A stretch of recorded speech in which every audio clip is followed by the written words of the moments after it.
Good afternoon to our listeners on Parliament Radio 105.5 FM, our viewers on the Parliament channel, and those of you joining us via the World Wide Web on the Parliament's website, www.ttparliament.org, and via our YouTube channel, ParlView. At today's sitting, there's some 11 papers to be laid, one report to be presented. This is the second sitting of the House in the month of May, therefore Prime Minister's question time will feature some 12 questions being posed to the Prime Minister.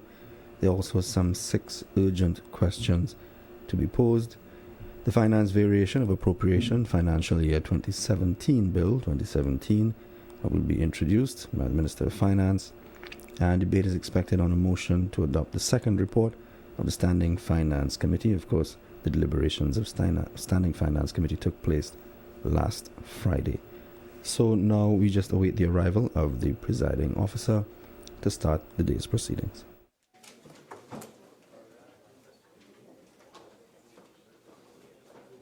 The Honourable the Speaker.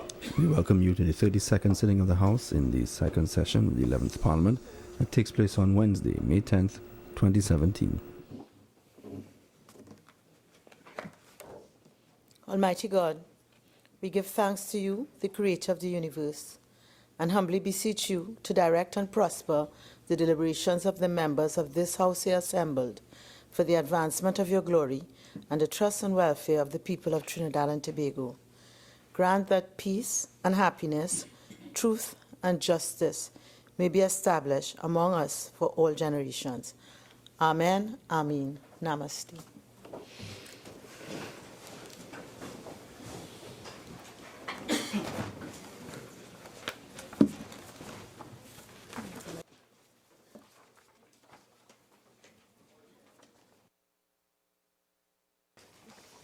Oath or affirmation, announcements by the Speaker.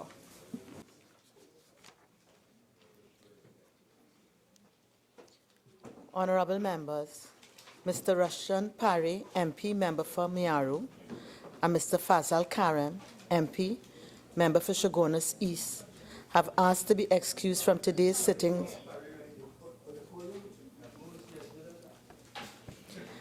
I recognize that Mr. Parry is here.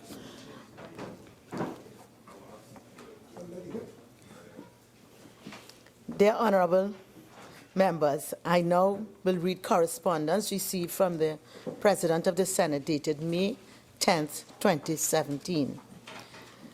Dear Honourable Speaker, establishment of Joint Select Committees.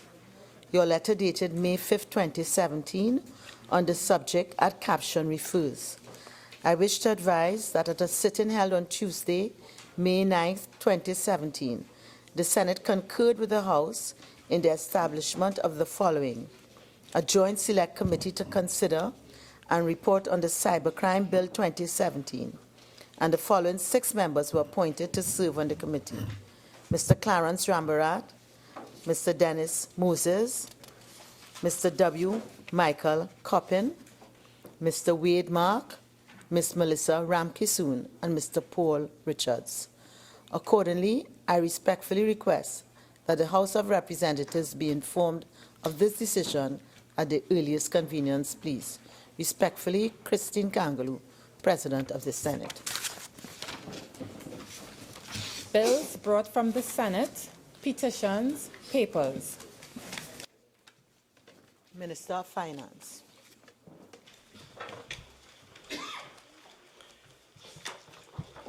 Madam, bills brought from the Senate, you said? Oh, sorry, I apologize. There's 3 different things I have. Madam Speaker, I have the honor to lay the following papers: the consolidated annual financial statements of First Citizens Bank Limited for the financial year ended September 30th, 2016. The report of the Auditor General of the Republic of Trinidad and Tobago on the financial statements of the Point Fortin Civic Center for the years ended September 30th, 2004 and 2005.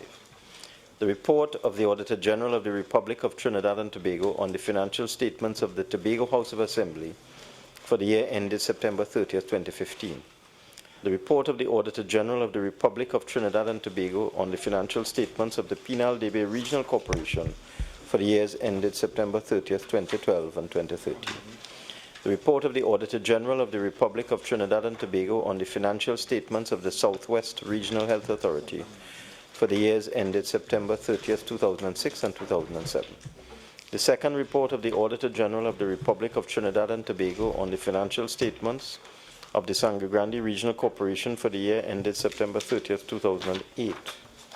The report of the Auditor General of the Republic of Trinidad and Tobago on the financial statements of the Sangre Grande Regional Corporation for the year ended September 30th, 2009. The report of the Auditor General's Department to the fourth report of the Public Accounts Enterprises Committee on the examination of the audited accounts, balance sheet, and other financial statements of the Community-Based Environmental Protection and Enhancement Program for the financial years 2009 to 2014. I beg to move that paper 1 be referred to the Public Accounts Enterprises Committee and papers 2 to 10 be referred to the Public Accounts Committee. Honorable members, the question is that paper 1 be referred to the Public Accounts Enterprises Committee and papers 2 to 10 be referred to the Public Accounts Committee. All in favor say aye. Any against? The ayes have it. Reports from committees. Minister of Finance. Madam Speaker, I have the honor to present the following report. The second report of the Standing Finance Committee of the House of Representatives for the second session 2016 to 2017, 11th Parliament on the consideration of proposals for the variation of appropriation for the fiscal year 2017. Prime Minister's questions. The member for Caroni Central.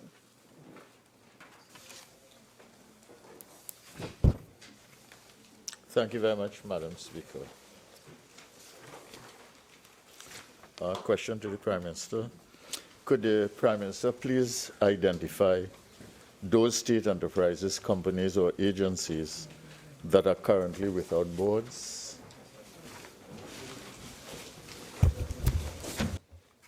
Madam Speaker, there are approximately 60 state enterprises, companies, agencies which are required to be, to which boards are required to be named. At any given point in time, there may be one or two situations in which boards are in transition.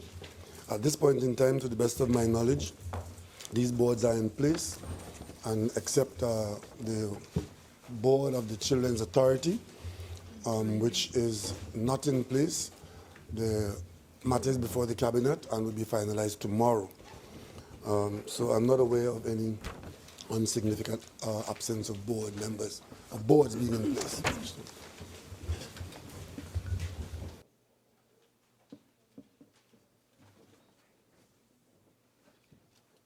Member for Caroni Central. Could the Prime Minister indicate the official itinerary for the visit to Tobago he undertook late last week and the mode of transportation he utilized to and from Tobago? Madam Speaker, I'm not exactly clear as to what the member understands by official itinerary, but as far as I understand it, I went to Tobago last Friday, spent Friday, Saturday, Sunday, and Monday in Tobago. I attended on Friday the opening of the Prime Minister's Charity Golf Tournament. I spent Saturday in Tobago, and I went to my office in Tobago on Monday. I traveled to Tobago using my normal mode of transportation, which is public transportation. Do the Honourable Prime Minister travel by air or sea? Public air transportation. Did the Prime Minister encounter in Tobago any articulations by people in Tobago, especially in the business community, but the larger population as well, having to do with difficulties that they are having with transportation to and from Tobago? Madam Speaker, there is a a very genuine concern in Tobago that the transportation as available and the sea bridge involving the cargo ferry is not up to standard and is causing some significant problems for the people of Tobago. In fact, in some instances, persons are facing losses to their businesses, and if the system deteriorates any further, there might be some shortages in materials in Tobago. We are all aware of that because the Tobagoans have been very vocal in expressing that. But during my weekend in Tobago, Madam Speaker, I was not made aware of anything other than what is being said to all of us in the nation. When you said public transportation, air transportation, you meant Caribbean Airlines? Unless you know of some other transportation, I mean, I am not, that's what I mean. It's just clarification. What possible other clarification is that? Is there somebody else flying to Tobago? Public transportation to Tobago is Caribbean Airlines. Unless you know something I don't know.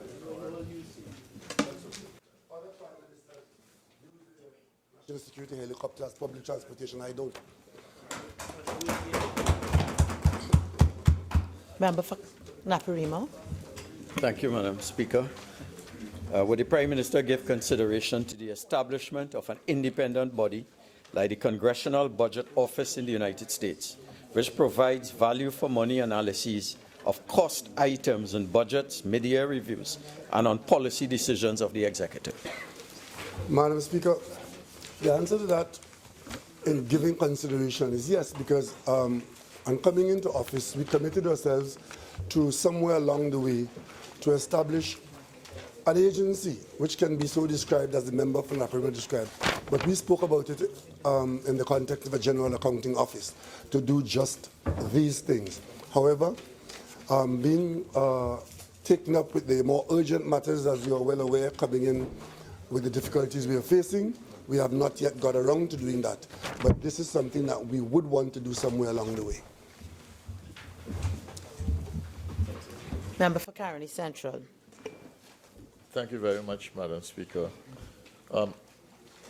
Prime Minister, does your government have any immediate plans to introduce confidence-boosting measures to inspire investors in Trinidad and Tobago?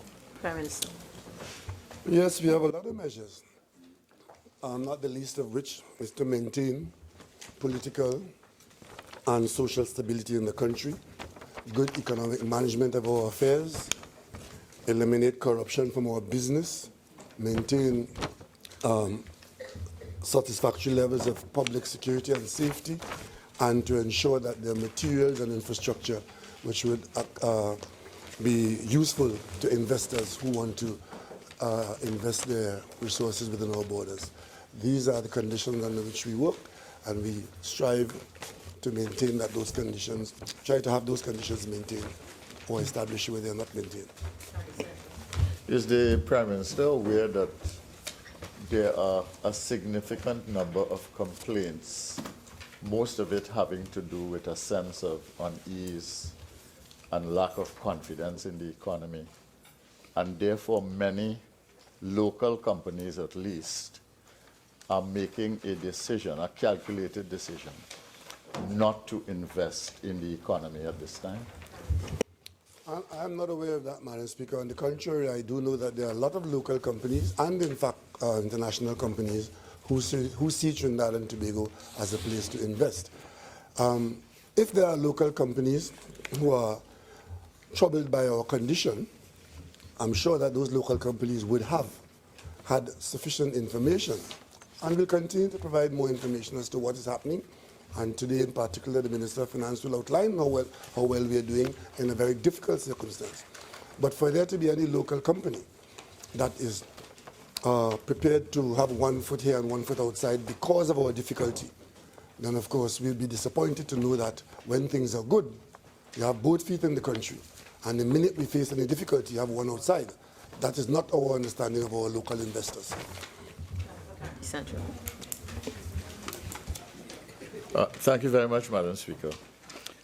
Prime Minister, one of the issues for private sector is the seeming contradiction between a hope for investment and development and growth and the policies of the government.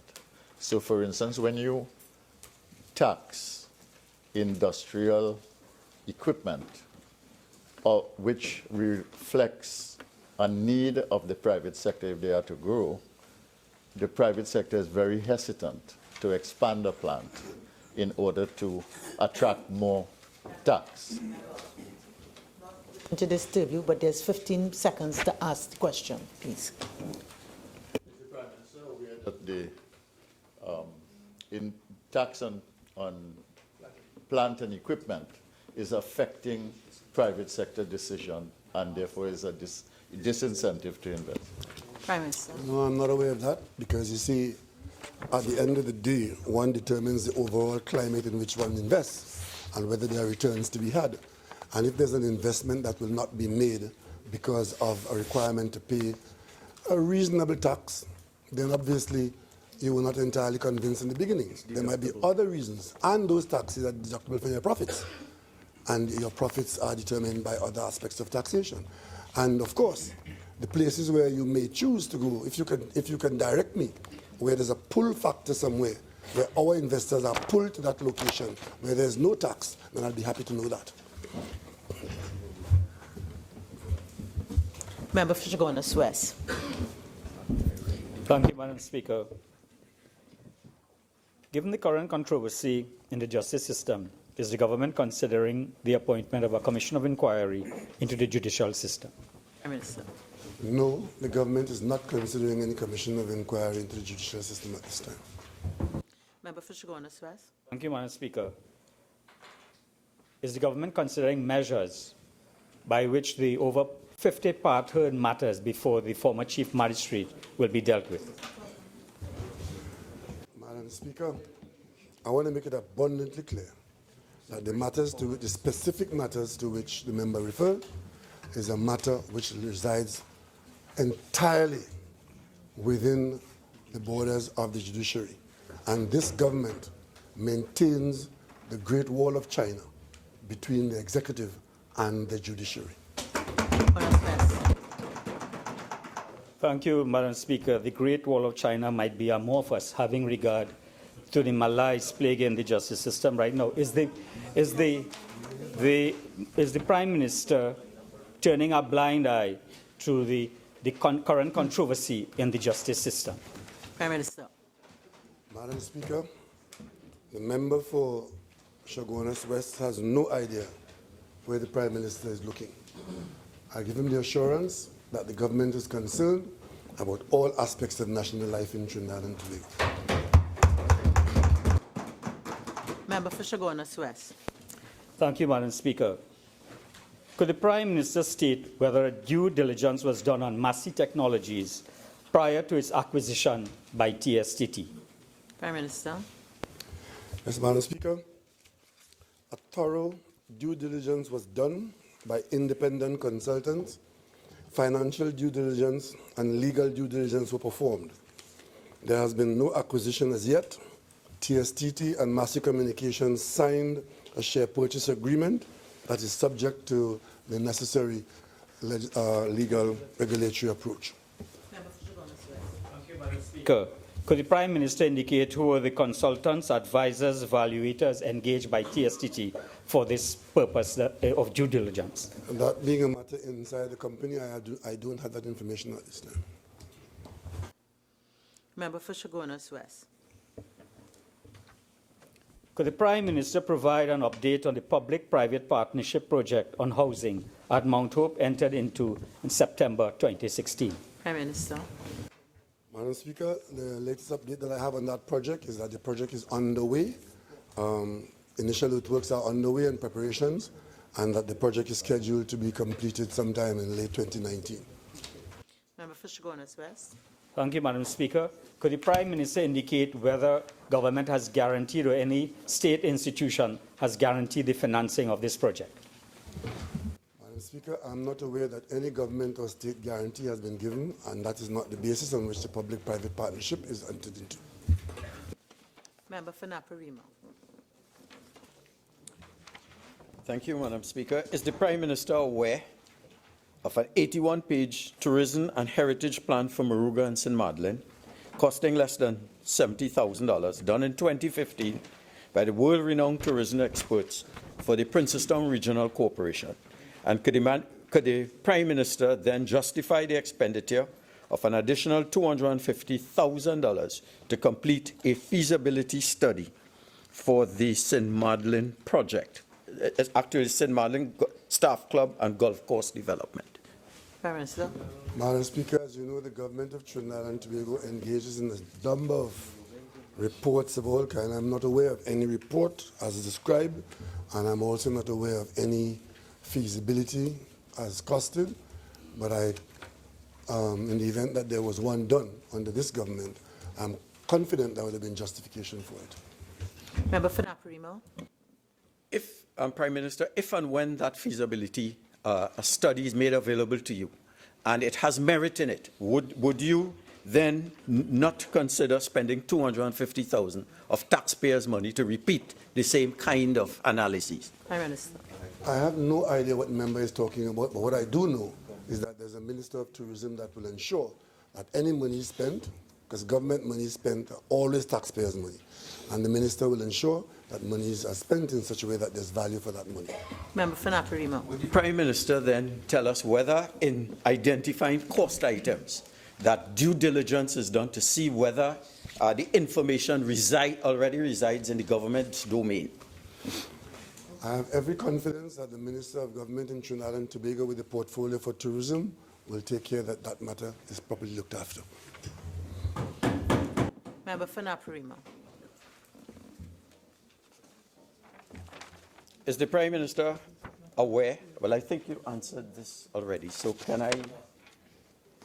The only aspect of this is is the Prime Minister aware of any cost-benefit analysis done on the $255 million purchase by TSTT of Massey Communications? And this is the part. And further, is he prepared to make this analysis available to the national community? Prime Minister. Madam Speaker, the spokespersons for TSTT, namely the chairman, made very extensive public disclosures on this matter with respect to the benefits to be had and the reasons why TSTT went into this arrangement.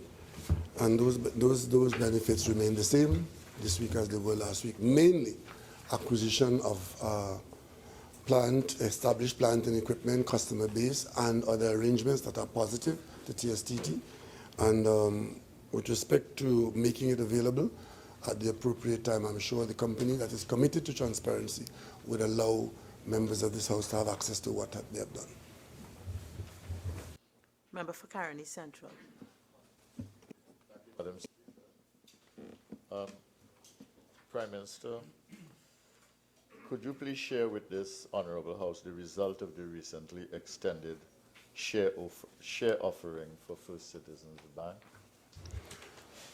I would do better than that. The Minister of Finance in a few minutes is scheduled to report on the media review, and I'm sure that that will be one of the issues that he will deal with comprehensively. I will then defer any further. Member for Caroni Central. Could the Prime Minister please explain the divergence of views between the Honourable Prime Minister and the Minister of Public Utilities on cabinet knowledge of the TSTT acquisition of Massey Communications? Prime Minister. To the best of my knowledge, there is no divergence of views on this matter. Member for What about the views of the other two ministers who spoke on the matter? I am not aware that there's any divergence of view on this matter. TSTT is a majority-owned state enterprise, and the issue of what the cabinet knows and doesn't know is quite clear and has been made public. Member for Oropouche East. Is the Prime Minister aware that in answering a question in this Honourable House, the Minister of Public Utilities indicated that he had no knowledge and the Cabinet had no knowledge of this Massey TSTT arrangement? It might very well be that the Minister didn't hear exactly what was being asked of him. The Prime Minister suggesting that the Minister spoke out of turn or may have been or may have not reported correctly and truthfully to the House of Representatives. Prime I am Minister. suggesting no such thing. I have said before, there's no divergence of view on this matter in the Cabinet. Member for Caroni Central. Was the Prime Minister prompted in any way to make an intervention in the radio station to make a statement? No, I was not prompted except by, I was driven to respond and agree with the level of outrage that was felt by the public on receipt of the Auditor General's report. Chaguanas West. Thank you, Madam Speaker. Given the urgency of the situation at Maracas Bay, could the Prime Minister advise when will the Maracas Bay water treatment plant commence, and what is the projected cost of this project? Madam Speaker, only this week the Minister of Works and Transport indicated to the public that that project Maracas upgrade commenced this week. The total project is to cost approximately $60 million, and the water treatment plant is costing $13.3 million, and it is estimated that the project would be completed at the end of August. Urgent questions. Member for Chaguanas West. Thank you, Madam Speaker. In the light of the finding of a bomb-like device within the precincts of the Chaguanas Magistrates Court, what measures are being put in place to improve security at this court? Minister of National Security. Thank you, Madam Speaker.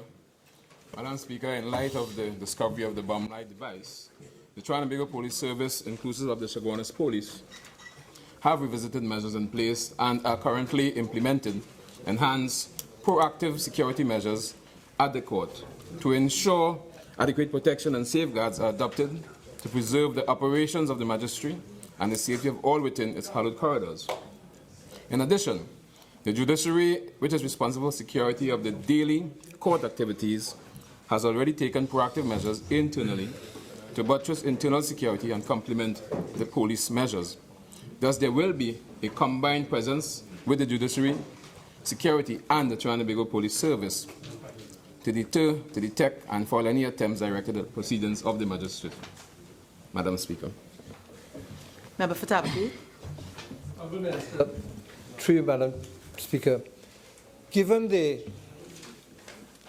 very poor response of the police in Chaguanas to citizens' matters, is it the intention of the Honourable Minister to bring forces from outside of Chaguanas, including the defence force, to spruce up the security at the Chaguanas Magistrates Court?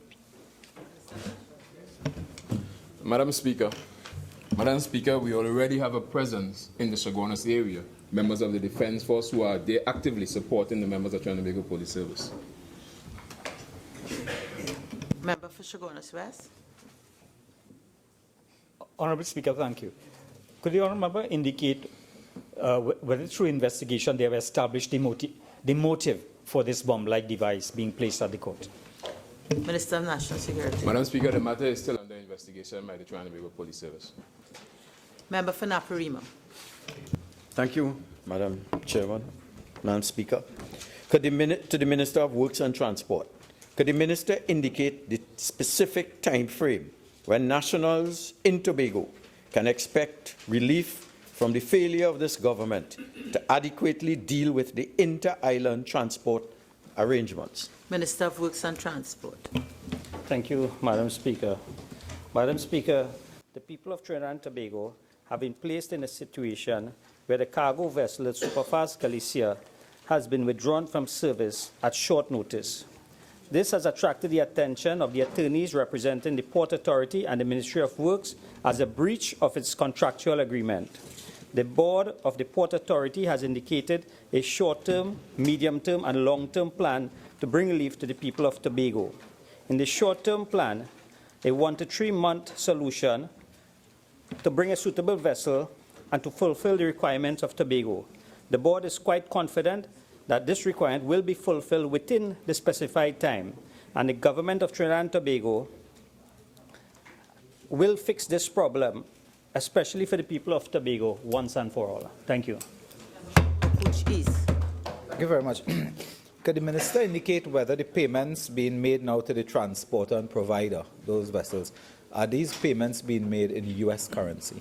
I will not allow that question as a supplemental question arising out. Member for Urupuchis. I go again. Could the Minister update the House on the status of procuring another vessel to fill this void? Minister of Works and Transport. Thank you, Madam Speaker. Madam Speaker, procurement of a vessel at the port is something that the Board of the Port Authority is very careful of. I did indicate before that the attorneys for the Port Authority and the Ministry of Works are looking at the matter of concerning the breach of the contractual agreement. What I did not indicate is that at the Attorney General, we are also looking into the first contractual agreement where bid rigging and collusion are being investigated. Based on that, the Port Authority is very careful as how we go forward procuring another vessel. Thank you. Member for Naparima. Thank you, Madam Speaker. If the Minister was aware that sometime in 2017, the contract with Galicia would have come to an end, why would no contingency or no alternative arrangements put in place so we would have had a seamless transition? Minister of Works and Thank you, Madam Speaker. Madam Speaker, it has been said numerous times in the public domain that the contract for the Superfast was supposed to go up to the end of October. In February of 2017, the Cabinet approved. No, you can't wait until October, Madam Speaker. In February of 2017, the Cabinet approved a note that gave the Port Authority the permission to go out and tender for a new document. Basically, we had 6 months to procure a vessel, and we would have had that crossed of the vessels in Trinidad. So the government was very proactive and very responsible in how we go about sourcing a new vessel. Member for Naparima. To the Minister of National Security, could the Minister provide the House with the assurance that all measures relating to the return of detainees from Turkey have been taken consistent with global best practices? And could he state the critical measures taken? Minister of National Security. Thank you, Madam Speaker. Madam Speaker, I wish to assure this House that measures relating to the return of detainees from Turkey have been taken consistent with global best practice and adapted to Trinidad and Tobago circumstance. With respect to the critical measures being taken, I am not at liberty, based on security reasons, to say the critical measures taken, Madam Speaker. Member for Point-a-Pair, might I ask that you ask question 5? We'll return to 4. The Minister is not here as yet. Thank you. Thank you, Madam Speaker. I'm so guided. To the Minister of Health, question number 5. Based on recent reports that scores of cancer patients continue to be turned away from the San Fernando Oncology Center each day, while availability of therapy sessions have been reduced from 5 days per week to 3 days per week, can the Minister state the reasons for this development, and when shall it be rectified?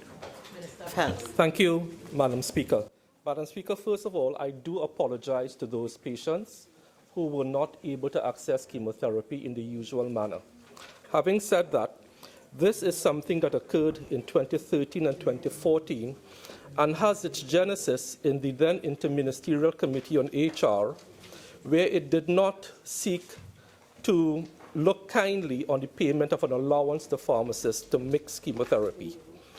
What I have done immediately is to intervene operationally to find a simple, common-sense solution to the immediate problem, and that is to have the chemotherapy drugs mixed at St. James and sent to San Fernando. That is already in progress, so that's a short-term solution. On the policy side, we identified new pharmacists to be trained in the mixing of chemotherapy some months ago, and that training starts next week. On another policy intervention, it is my intention to recommend to the Interministerial Committee on Human Resources to relook at the decisions taken in 2012 and 2013 to pay pharmacists some sort of allowance to mix chemotherapy drugs, which is the basic cause of this immediate problem. Thank you, Madam Speaker. To the Honourable Minister. Honourable Minister, in light of what you have just indicated, can you indicate to us whether or not you have had consultations with the SWRHA based on some of these long-term and short-term solutions, especially with respect that this particular situation has been ongoing for about a week, and therefore there would have been many persons who would have come and would not have been serviced? Could you tell us whether you've had these discussions with SWRHA to have ensured that this doesn't reoccur? Madam Speaker, I can guarantee the honourable member, not only did I have consultations with Southwest, also with Eastern, North Central, and Northwest to pool their resources, and as I have said, I intervene operationally to ensure that chemotherapy will be sent to San Fernando as of tomorrow morning. It has been mixed today and will be sent tomorrow. But I also have to intervene, as I said, on a policy position to once and for all find a way to deal with the issue of the payment of the allowances to pharmacists to mix chemotherapy. Member for Caroni East. The Minister indicate the approximate time frame for conclusion of the training of these pharmacists, and how many? Sure. And how would he obviate the issue of pharmacists moving to centers where the allowances are higher than in the public sector? Thank you very much. So let me deal with the last issue first. We have to harmonize across the RHAs what is paid. And the situation where one RHA poaches by paying higher rates for different specialities has to stop. So that is something we are actively engaging the RHAs in. It is compounded by the fact that the TRHA, as a matter of practice and policies, pays higher rates generally. And one of the pharmacists at San Fernando who mixes chemotherapy undertook to go to Tobago with very short notice, which was one of the reasons why we have this situation. So we are working with the RHAs to standardize what rates are being paid. And as I said, that is the policy intervention that we are now going to implement. Sorry, 2 new pharmacists will be trained starting from next Monday. Member for Point-a-Pair, question 6. Thank you, Madam Speaker. To the Minister of Works and Transport. Based on the recent reports of growing financial losses being incurred by truckers who are transporting goods between Trinidad and Tobago due to the inefficiencies of the barge and ferry, which have replaced the Galicia, can the Minister consider compensating these truckers or providing some form of financial subsidization to meet the extra costs that they have been forced to bear? Minister of Works and Transport. Thank you, Madam Speaker. Madam Speaker, based on the report of financial losses being incurred by truckers, the Port Authority has implemented a system where drivers were being issued courtesy tickets for travel. Additionally, the board of the Port Authority will meet with the Truckers Association on Friday of this week, where other concerns will be addressed. Thank you. Member for Princess Town. Thank you, Madam Speaker. To the Honourable Minister. Honourable Minister, are you prepared at this time to meet with these truckers to have this dialogue ongoing? Minister of Works and Transport. Thank you. Madam Speaker, just 2 days ago, I read an article where the Truckers Association was trying to get in touch with the minister, and they did not. I immediately inquired as to what number they were calling and who they were calling. Unfortunately, they were not calling my number. I immediately sent a message to them. They came into my office. I spoke with them and arranged a meeting with the port board on Friday for them. Member for Point-a-Pair, question 4. Thank you, Madam Speaker. Question 4 to the Minister of Rural Development and Local Government.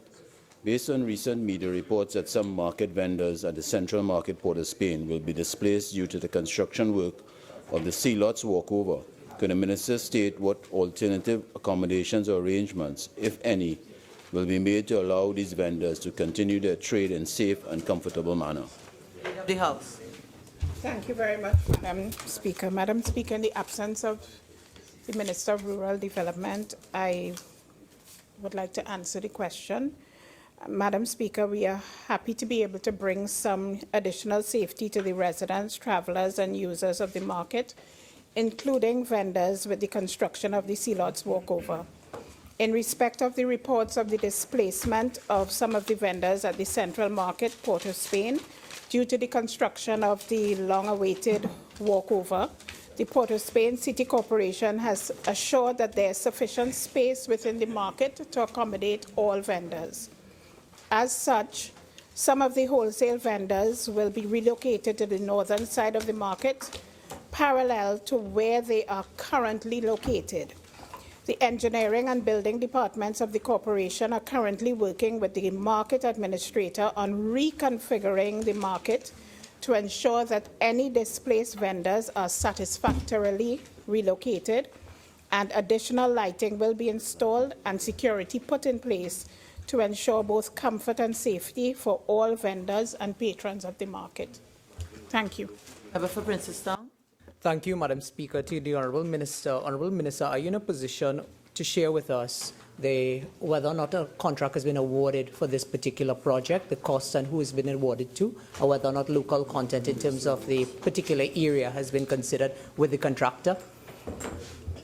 Madam Speaker, I think that question would be more better directed to the Minister of Works and Transport. Member for Caroni Central, you have a question, a supplementary question? Questions on notice.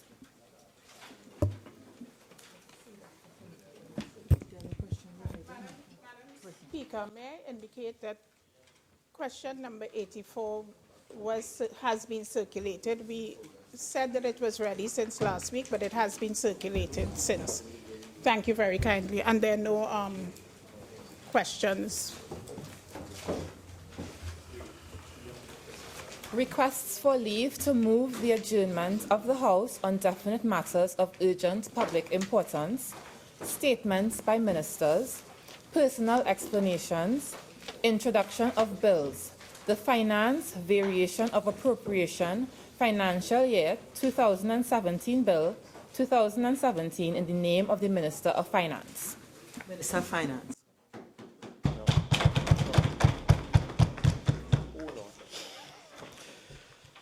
Madam Speaker, in accordance with Standing Order 64-1B, I beg to move that the next stage of the finance variation of appropriation, financial year 2017 bill 2017, be taken later in the proceedings. Honourable members, the question is that the next stage of the finance variation of appropriation financial year 2017 bill 2017 be taken later in the proceedings. All in favour say aye. Aye. Any against? The ayes have it. Motions relating to the business or sittings of the House and moved by a minister. Public business, government business. Motions. Minister of Finance. Not yet.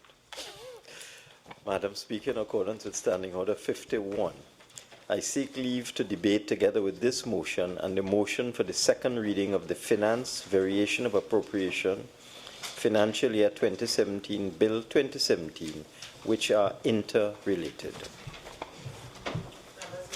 This is the wish of the House. Yes, of course. Member for Point of View. Speaker, I don't know if I'm being premature in this matter here at this point in time, but the Minister of Finance is asking us to be In terms of the motion and request just made, he wants to do the two together. Are you all in agreement or not? Yeah. No. No.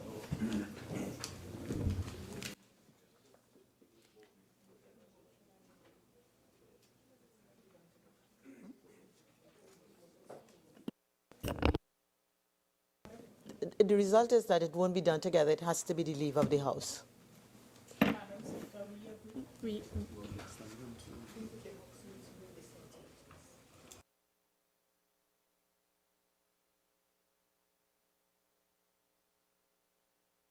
Madam Speaker, I beg to move that. Madam Speaker, I beg to move that Madam Speaker, I seek leave pursuant to Standing Order 122 for the suspension of Standing Order 45-1 in relation to the speaking time of the mover of the motion to follow. That is the Minister of Finance, as well as the opposition member who responds, to allow for the contributions not exceeding 90 minutes in each case. Madam Speaker, you will recall that this was the procedure we followed last year, given the significance of this debate. Madam Speaker, I seek your leave.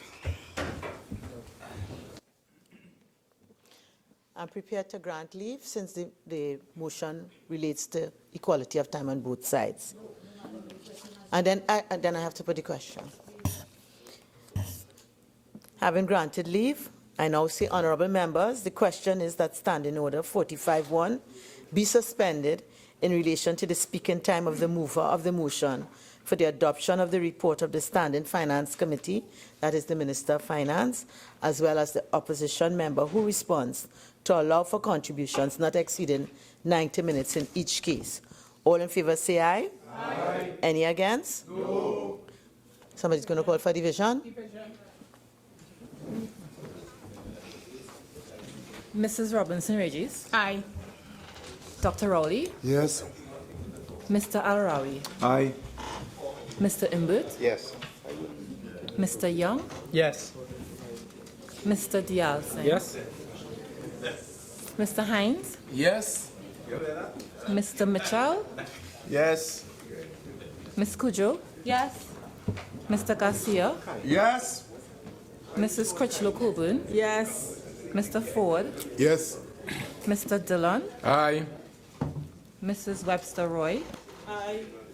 Dr. Gadsby Dolly. Yes. Mr. Cuffey. Aye.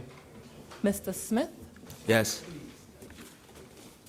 Mr. Leons. Yes.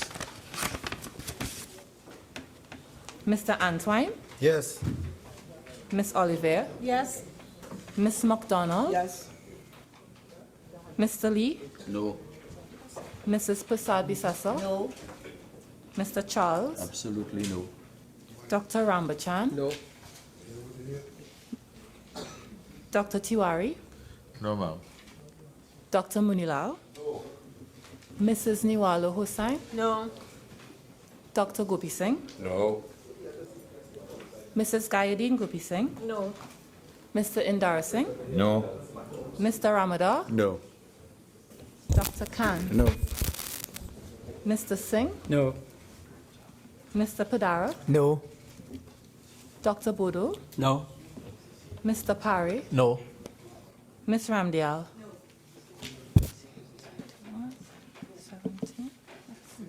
17. You're filling somebody from Karam. Yeah. Madam Speaker, the result of the division is as follows: 21 members voted for, 17 members voted against, and there was no abstention. Members, the result of the division, 21 members for, 17 against, no abstentions. The motion is therefore carried. Minister of Finance.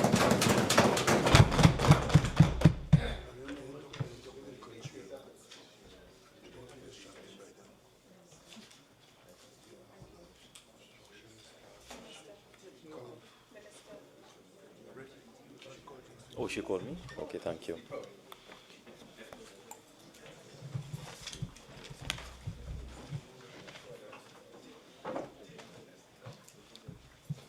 Madam Speaker, since the members opposite have not agreed to debate the appropriation, the variation of appropriation bill, together with the report, which is the basis for the bill, I would simply say that the Standing Finance Committee of the House of Representatives met on the 5th of May 2017 and agreed to a proposal with respect to the variation of appropriation for the fiscal year 2017 in the sum of $1,398,125,544 to fund urgent and critical needs under recurrent and capital expenditure for the balance of the fiscal year.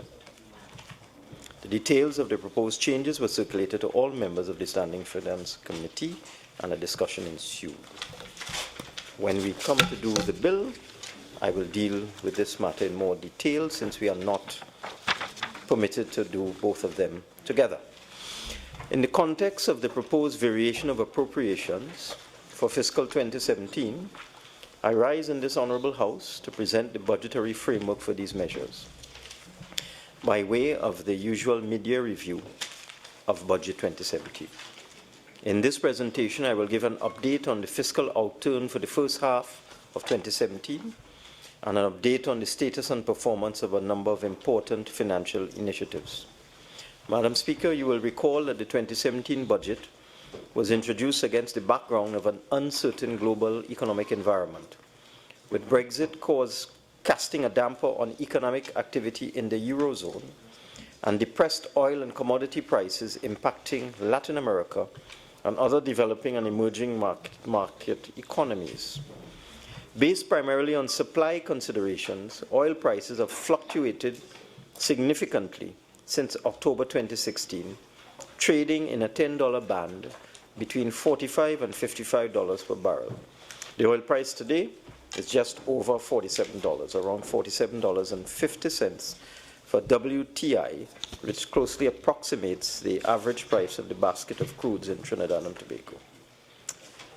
Our economy has faced 3 consecutive years of economic decline, caused by a 23% fall in petroleum output between 2013 and 2016, with oil production dropping to its lowest level in 50 years in 2016 to 66,000 barrels per day. Fortunately, as a result of sustained focus by this administration on increasing oil production over the last year, the country is now back up to almost 76,000 barrels per day, an increase of 10,000 barrels per day. However, the general decline in oil production and collapse of oil prices since 2014 has resulted in a severe reduction in government's revenue, leading to cuts in expenditure which have impacted upon the construction, manufacturing, and services sectors. It is worth repeating that as a country, we have lost $20 billion in annual revenue since 2014 and $2.5 billion in annual foreign exchange inflows. Claims of the unavailability of foreign exchange by persons who demand US dollars on call must be viewed in the context of this significant loss of forex. This is the reality we now face: how to run an economy accustomed to $57 billion in expenditure on $37 billion in tax revenue. But notwithstanding this serious challenge, we have made progress towards bringing our accounts into balance. Our 2017 budget, Madam Speaker, represented the second in our medium-term fiscal consolidation plan, which aims at achieving fiscal balance by the year 2020. The plan involves a series of tax and institutional reforms, containment of government expenditure, and redirecting expenditure away from subsidies and discretionary transfers towards economic and social infrastructure. The 2017 budget was predicated on the start of an economic recovery led by a reversal in the structural decline in oil and gas outputs. This recovery was to emanate from the startup of production from the Angostura and Sircon gas fields in the fourth quarter of 2016, with production momentum increasing in 2017. These projects were to be reinforced by the startup of the Trinidad Offshore Compression or TROC project in mid-2017 and the Juniper field in late 2017. Combined with the expected rise in oil and gas prices, the projection was for a moderate growth in energy tax collections, which would help support a pickup in central government investment spending. As the tax reforms announced in the 2016-2017 budgets were expected to take a few years to yield maximum effect, the 2017 budget was expected to depend on one-time revenues equivalent to 6% of GDP, or $9 billion, representing the proceeds from asset sales. The expenditure side of the 2017 budget confirms government's commitment to a lower budget envelope, more in keeping with our medium-term revenue potential. From a level of 63 billion in 2015, government's expenditure was reduced to 53 billion in 2016, and this expenditure level was maintained in the 2017 budget. This represents a decrease of $10 billion in annual government expenditure from the 2014-2015 levels, which is no mean feat, achieved without causing social instability or economic collapse. The budget target for 2017 was an overall deficit of 6.03 billion, or the equivalent of 4% of projected GDP, compared with 5% of GDP in 2016. Looking at the performance in the first half of the year, the last official GDP data issued by the Central Statistical Office was its preliminary figure for 2016, which indicated that real GDP declined by 2.3% last year. According to the schedule of the Central Statistical Office, no official GDP estimates for 2017 or revised estimates for 2016 will be released until later this year, just prior to the 2018 budget. Any other estimate of GDP that has been published by other agencies is not official and should not be used to make projections or comparisons, lest the persons who do so fall into error. Based on estimates published by the Ministry of Energy, gas production has in fact picked up in the first 6 months of fiscal 2017, and natural gas prices have strengthened. Compared to 2016, when gas prices dropped below US $2 per MMBTU, over the last 6 months, Henry Hub natural gas spot prices have reached as high as US $3.75 per MMBTU. This occurred in December 2016 and have averaged well over US $3 per MMBTU on many days. Today's Henry Hub price is over US $3.30 per MMBTU. This trend is expected to firm up further during the remainder of the year as new fields begin production and the impact of BPTT's Trinidad offshore compression project begins to be felt on production. In addition, the rate of implementation of the government's public sector programs is expected to be increased based on the availability of funding from the proposed US $300 million CAF or Andean Development Bank loan. The available evidence therefore suggests that real GDP could show a small increase in 2017. However, Madam Speaker, it is noteworthy that notwithstanding the expansion of the VAT base, the gradual 7% depreciation of the currency over the last year, increases in fuel prices, and other tax adjustments, inflation has remained subdued within the 12-month increase in the retail price index, with the 12-month increase in the retail price index hovering at between 2.5 and 3.6%. Food inflation has trended downward since 2014, from a high of 18.2% in October 2014 to 7.7% in January 2017. Core inflation has remained relatively stable between 1.3% to 2.7% over the period January 14 to January 2017. This containment of inflation is a deliberate strategy of this government designed to cushion the effect on the most vulnerable of reduced national incomes, and it has worked so far. Further, according to the latest data published by the CSO, notwithstanding our difficult circumstances, the unemployment rate has only risen by just over 0.5% to 4% as at the end of 2016, from 3.4% a year earlier. The number of unemployed persons rose to 25,500 by the end of 2016, from 21,900 the year before, or by less than 4,000.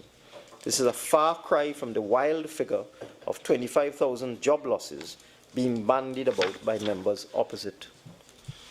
It must be emphasized that there has been a significant loss of US $2.5 billion per year in foreign exchange inflows from oil and gas receipts since 2014. As a result, our net international reserves or foreign reserves, have fallen by 12%, from US $10.4 billion in May 2014 to US $9.1 billion in April 2017. This is also reflected in a decline in the months of import cover from 12 months in 2014 to 10 months in 2017. Notwithstanding this decline, our foreign reserves continue to significantly exceed conventional international benchmarks of reserve adequacy, providing significant buffers to Trinidad and Tobago's external position. Nearby Barbados, for example, has only 2 months of import cover at this time, compared to our 10 months of cover. And now look at central government finances. Madam Speaker, preliminary data taking into account approximately $1.5 billion in revenue held in the suspense account at Treasury indicates that for the first half of the fiscal year, central government operations resulted in an interim deficit of approximately $5.40 billion, compared with a budget projection of $3.85 billion at this time of the year. The estimated interim deficit at the end of March 2017 is due to temporary shortfalls in capital revenues, largely proceeds of asset sales, and lower than projected tax collection in particular areas. The shortfall in tax collections were in respect of taxes of goods and services, mainly VAT, and transfers of state enterprise profits. However, with the increase in international oil and gas prices over the half year, tax collections from the petroleum companies has increased. Oil prices have averaged US $50.45 per barrel for the first 6 months of the fiscal year, and the petroleum companies were thus required to pay supplementary petroleum tax, or SPT, for the first time since the first quarter of fiscal 2016. Income tax collections from corporations also exceeded the budget projections. Madam Speaker, as honourable members may be aware, the supplemental petroleum tax is a revenue-based tax. It is not a tax on profit and is only applicable to revenue from the sale of crude oil. In its current form, SPT rates can vary from 18% to a maximum of 55%, depending on the price of crude oil as well as the size, maturity, and location of the oil field. The SPT is triggered when the price of oil is above US 50 per barrel. I will expand on this later in my presentation. It is very important for members to note that through careful and prudent management, government expenditure for the half year was also 14% lower than projected. 14. In the 6 months of the fiscal year, we had projected to spend $27.3 billion, roughly half of the approved budget of $53 billion. We actually spent $23.5 billion, or $3.8 billion less than projected. The reduction in projected expenditure was both in respect of capital expenditure, where disbursements amounted to $1 billion compared with the budget projection of $2.7 billion for the half year, and recurrent expenditure, which was $2 billion less than projected.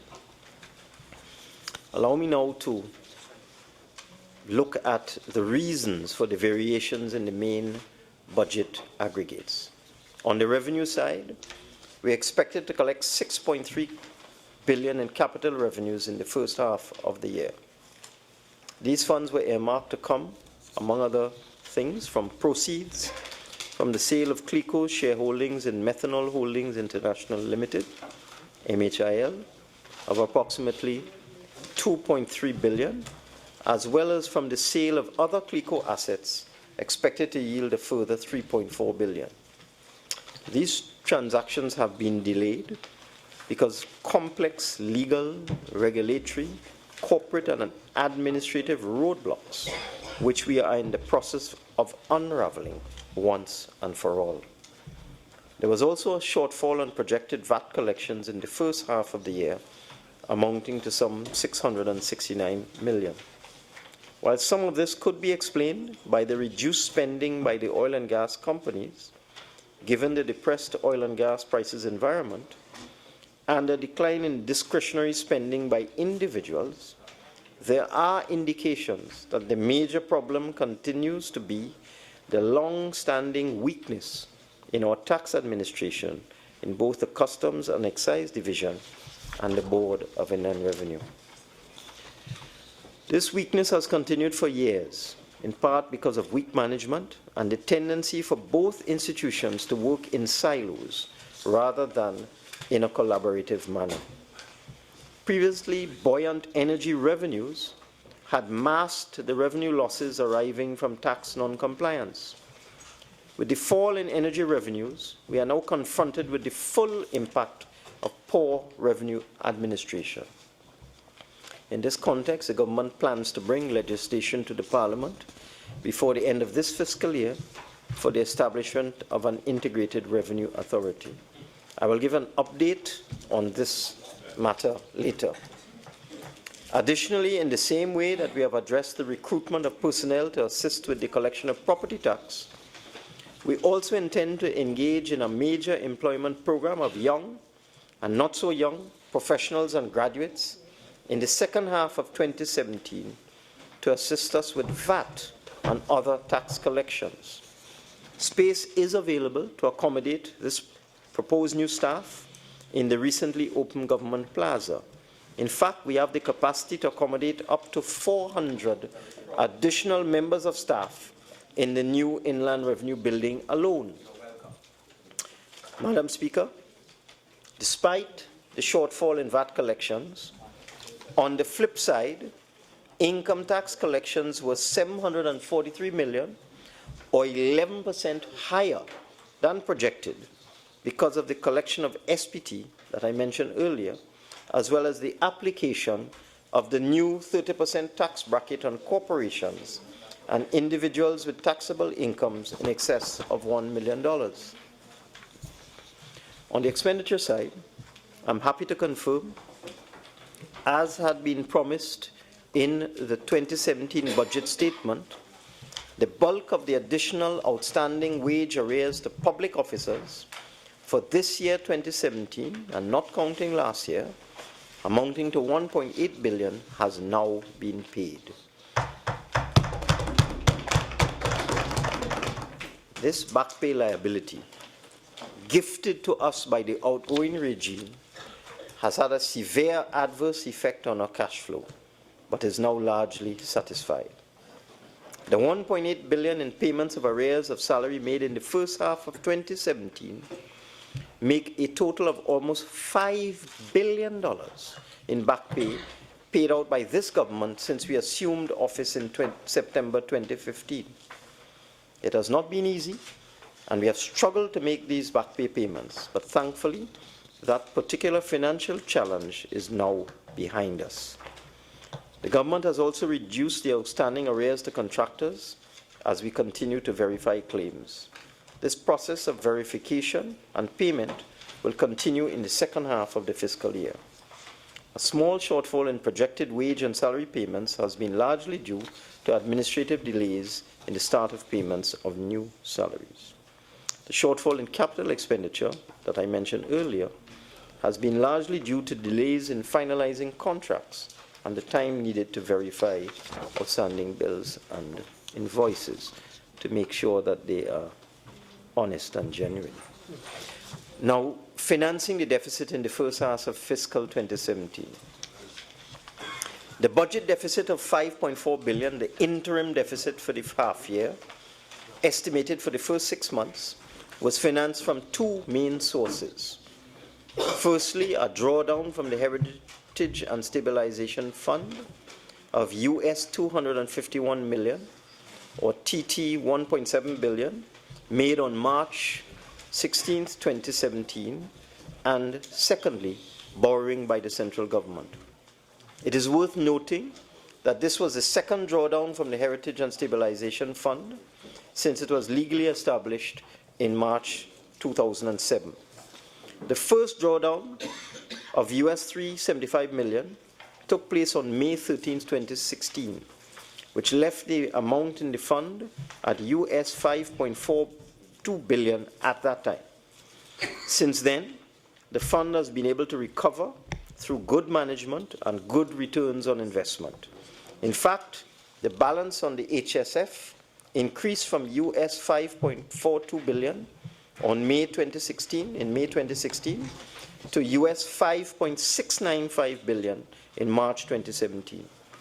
In other words, between May 2016 and March 2017, the Heritage and Stabilization Fund earned US $275 million.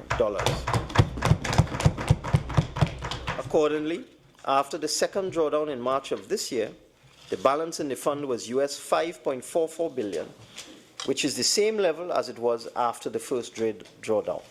Madam Speaker, I am pleased to report that despite a second drawdown from the fund, in just the last 2 months, the balance in the Heritage and Stabilization Fund has increased by US $100 million to US $5.54 billion at the end of April 2017. With respect to the public debt, about which there is much misinformation and misplaced commentary, it is important to note that the net public sector debt, exclusive of central bank open market operations, at the end of fiscal 2010 was $45.4 billion, with a corresponding debt to GDP ratio of 32.1%. However, by the end of fiscal 2015, the net public sector debt stood at $76.5 billion, with a resulting debt to GDP ratio of 50.9%, an increase in the net public sector debt of $31.1 billion, equivalent to a 70% increase in our public debt over the 2010 to 2015 period when the members opposite were in charge. Coupled with declining revenues, this massive increase in debt in that prior period has presented us with another serious financial challenge.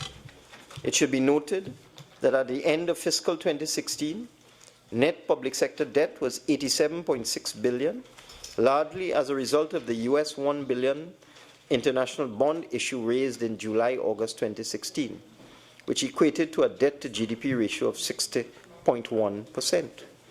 However, during the period under review, that is for the first 6 months of fiscal 2017, despite our very serious financial challenges, the net public debt only increased to $89.1 billion, representing an increase in our debt to GDP ratio of just 1 percentage point from 60.1% to 61.1% between October 2016 and March 2017, in stark contrast to the excesses of the past.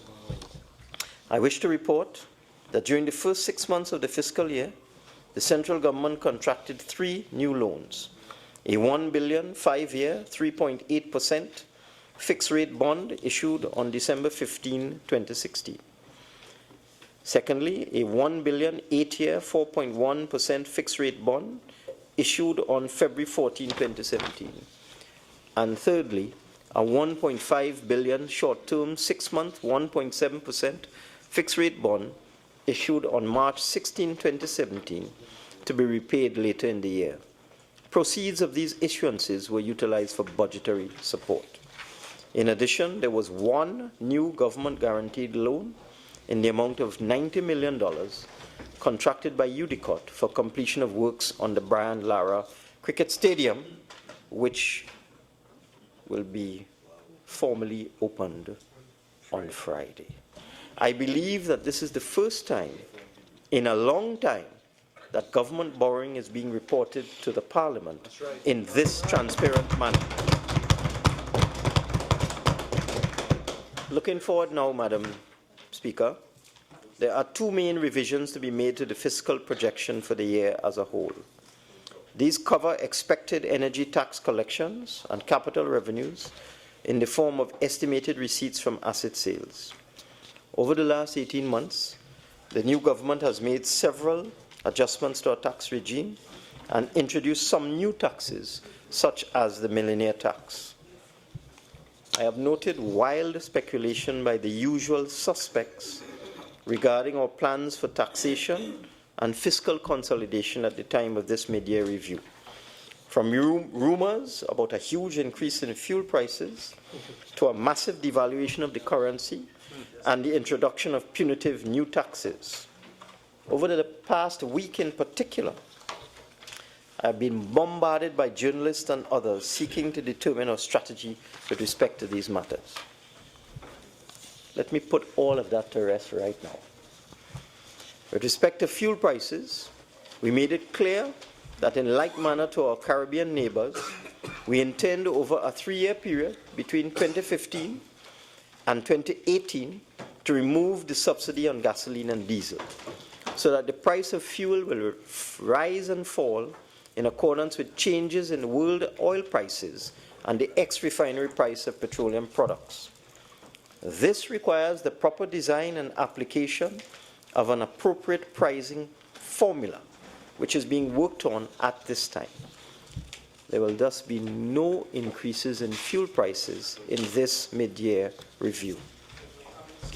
With respect to the exchange rate, we've also made it clear that we will work in tandem with the central bank to ensure that there's an orderly and stable exchange rate regime based on foreign exchange inflows and the demand for foreign exchange, with a suitable focus on the facilitation of exports. There will be no drastic or sudden depreciation of the currency.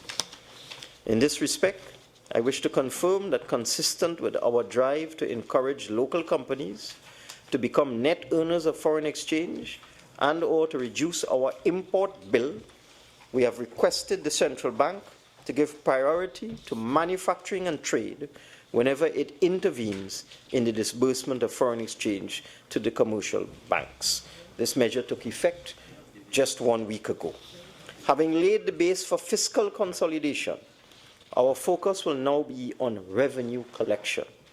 And instead of new tax or tariff adjustments at this time, the government will intensify its efforts on improving tax administration and compliance for the balance of this fiscal year and beyond.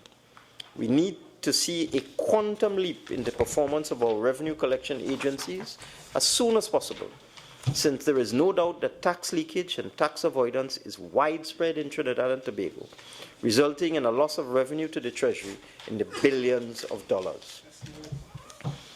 Honourable members will recall that the 2017 budget was predicated on an average oil price of US $48 per barrel and a natural gas price of US $2.25 per MMBTU. I can now report that in the first 6 months of the fiscal year, the corresponding prices have averaged US $50.45 per barrel and US $3.30 per MMBTU respectively.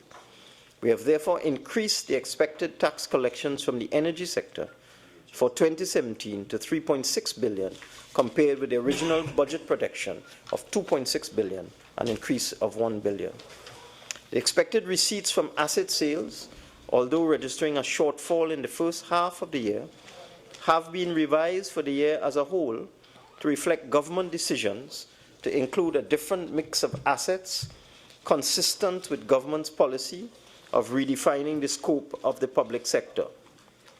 Accordingly, government revenue for the year as a whole has been revised upward from $47.4 billion, and I digress to say this is not core revenue we're talking about. We're talking about core revenue of $37 billion and $10 billion in asset sales. So the total government revenue for the year has been revised upward from $47.4 billion to $48 billion, largely due to an expected increase of $575 million from income taxes from the petroleum companies. As a result, the overall central government deficit for 2017 is now projected at $5.9 billion, or an estimated 3.8% of GDP, compared with the original projected deficit of $6 billion, 3.9% of GDP. In terms of the projected deficit for this year, therefore, we remain on track. Madam Speaker, permit me now to review progress made towards the implementation of some major tax reforms that were included in the 2017 budget. Firstly, the property tax. I'm pleased to advise that phase 1 of the implementation of the property tax regime, which involves the development of the valuation rules, has been proceeding smoothly. Starting with residential properties in the first instance, the Commissioner of Valuations has requested that property owners submit valuation return forms along with any supporting documents on or before May 22, 2017. This form has been mailed out and has been made available at all offices of the Valuation Division.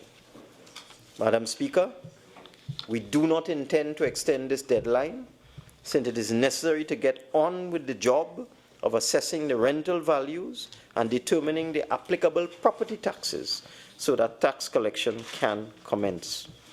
The revenue from property taxation is an important component of national income, which has been postponed for the last 7 years. Indeed, it has been estimated that the government has lost over $2.5 billion in property taxation since 2009. In April of this year, a communications campaign commenced to inform and educate the public on the operationalization of the property tax regime. To this end, sensitization advertisements have been placed in the daily newspapers. A website has been developed with information on the property tax regime, and a government hotline has been established to answer questions on the valuation process. To complement this advertising and information campaign, an expert panel of evaluators from the Ministry of Finance has been making the rounds of the various media houses, appearing on television and on radio, in order to answer questions and clarify a number of issues related to the implementation of the Property Tax Act of 2009. To these excellent public servants who have impressed us all with their ability, knowledge, and demeanor, I wish to congratulate them for a job well done. Further, to facilitate the preparation of the valuation rules, the Ministry of Finance is in the final stages of recruiting 248 members of staff for the Valuation Division. This includes 180 field assessors and 15 field assessor supervisors. The Ministry of Finance is also partnering with the Department of Geomatics Engineering and Land Management in the Faculty of Engineering at the University of the West Indies to ensure that all field assessors are well equipped to conduct field work. It should be noted that it is expected that in many cases, the information provided by property owners will be adequate to assess the rental value of their properties without a visit. However, there will be instances where site visits will be required, particularly in the case of new properties. In these cases, owners will receive a notice from the Commissioner of Valuations before a site visit is carried out. Furthermore, arrangements are being made by the Ministry of Finance to ensure that assessors of the Valuation Division are identifiable on the field. And if property owners are unsure about the authenticity of this process, they can contact the Valuation Division to confirm the identity of field assessors. Madam Speaker, for clarity, we estimate that up to 75% of residential properties will not be visited by the Valuations Division following the completion of the current valuation exercise. I also wish to stress that at present, the Ministry of Finance is simply in the process of gathering information on properties in Trinidad and Tobago, and it is only upon the completion of the valuation rules that property owners will receive a notice from the Commissioner of Valuations with details of the tax due and payable. It is only at this time that actual tax collection will commence. With respect to the allocation of funds collected from the property tax regime, the Ministry of Finance is currently discussing the operational details of recommendations made by the Ministry of Local Government. In the first instance, as part of government's reform process, we are looking at the remittance of property tax on residential properties to the various local government bodies to assist with their cash flow. As the property tax collection system takes shape and evolves, other categories of property tax will be considered for devolution to local government in due course, but it is likely that property tax on industrial properties will remain the preserve of the central government. Secondly, the Trinidad and Tobago Revenue Authority. In keeping with the government's intention to have a revenue authority established by the end of this year and to submit the enabling legislation to a joint select committee of Parliament for scrutiny, an International Monetary Fund and Caribbean Regional Technical Assistance Center, or CARTAC mission, visited Trinidad and Tobago in October 2016 to review the current state of revenue and customs administration, to recommend strategies for institutional strengthening, including the establishment of a revenue authority. In February 2017, after considering the mission's technical report, which outlined the options for reform in revenue and customs administration, Cabinet agreed to the establishment of a revenue authority as the preferred modality for modernizing tax and customs administration. Accordingly, a project implementation committee has been established to expedite the work required to implement the revenue authority in the next fiscal year. Notably, in this effort at modernization of our archaic and outdated revenue collection system by this new government, there will be appropriate consultation with the recognized trade unions in order to build consensus and agreement on the aims and objectives of this very important project. Thirdly, regulating the gambling industry. Madam Speaker, the government is continuing its drive to regulate all aspects of gambling in Trinidad and Tobago. A joint select committee of the Parliament has been reviewing the Gambling, Gaming and Betting Control Bill 2016 and supporting regulations. The JSC is expected to submit a final report to Parliament before the end of the current parliamentary session, thus paving the way for the reform of this sector. Madam Speaker, notwithstanding arguments by some players in the industry to the contrary, the gaming and gambling sector in Trinidad and Tobago is estimated to involve as much as $10 billion per year in economic activity, largely bereft, I hear my honourable friend saying more, largely bereft of appropriate regulation. On the approval of this legislation by Parliament, we expect to have in place a rigorous licensing process, compliance and enforcement provisions, and an efficient taxation system for the gambling industry. We continue to be mindful of the ills which are associated with the gambling industry, not the least of which are issues of chronic non-compliance with international anti-money laundering requirements and tax leakages, as well as the adverse social consequences of gambling addiction. It is anticipated that after the passage of the Act and the appointment of the Board of Directors to the Commission, the proposed new Gambling Control Commission can be fully operationalized in fiscal 2018. Fourthly, our Sale of Assets Program. Madam Speaker, the Sale of Assets Program to support the national budget for 2017 remains broadly on track as follows. The additional public offer issued by First Citizens Bank, which was an offer for sale by First Citizens Holding Limited of 48,495,665 ordinary shares at a price of $32 per share, closed on April 7, 2017. 4,440 applicants received 32,035,770 shares, or 66% of the total shares on offer, with proceeds amounting to $1.025 billion. We have taken note of the comments that this additional public offering did not realize the projected revenue, and we note the theory that the offer price was too high. However, these comments ignore the fact that if the offer price for FCB shares in this APO had been priced lower than the actual market price, the value of the shareholding of existing shareholders would have been seriously compromised and diluted, leading to loss in asset value and net worth for thousands of ordinary people, pension plans, and institutional investors. In the circumstances, we are quite satisfied to have been able to raise $1 billion from this APO without damaging the value of FCB shares.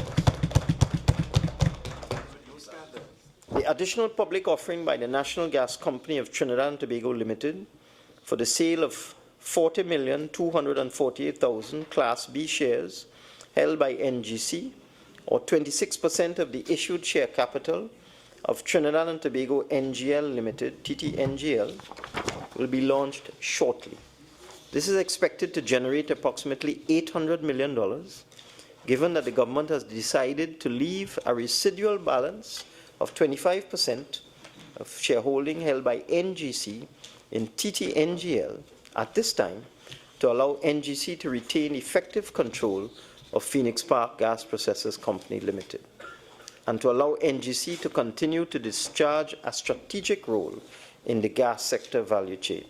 Again, with this APO, the focus will be on maintaining the value of TTNGL shares for existing shareholders while offering an attractive APO price.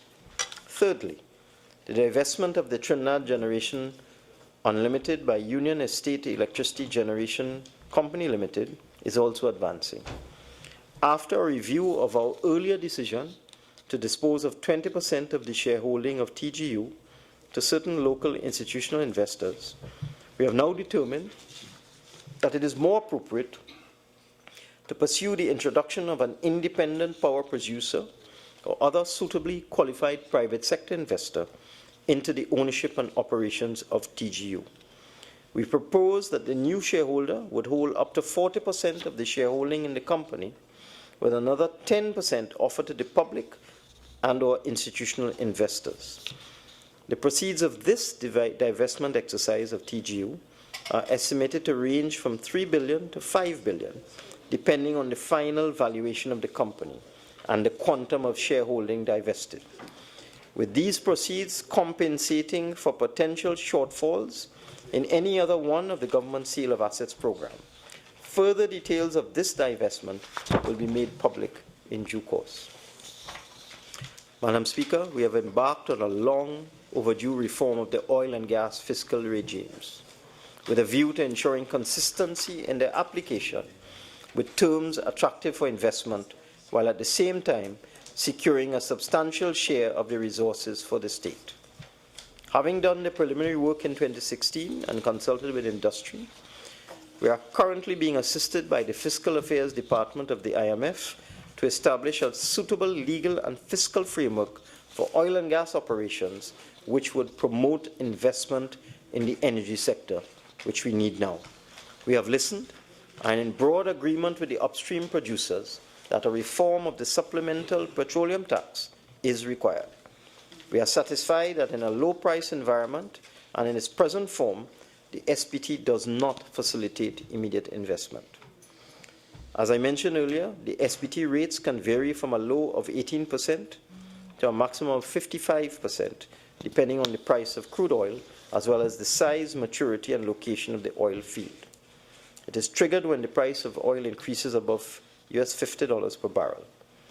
Although the SPT has a system of credits and discounts and is minimized through deductibility against the petroleum profit tax, its application is not investment friendly, and that once a price band is triggered, the new rate applies to all production from the relevant license. The reform would modify the SPT to bring a degree of stability and predictability in terms of the fiscal regime faced by the government and upstream operators. Now turn to the Dragonfield project.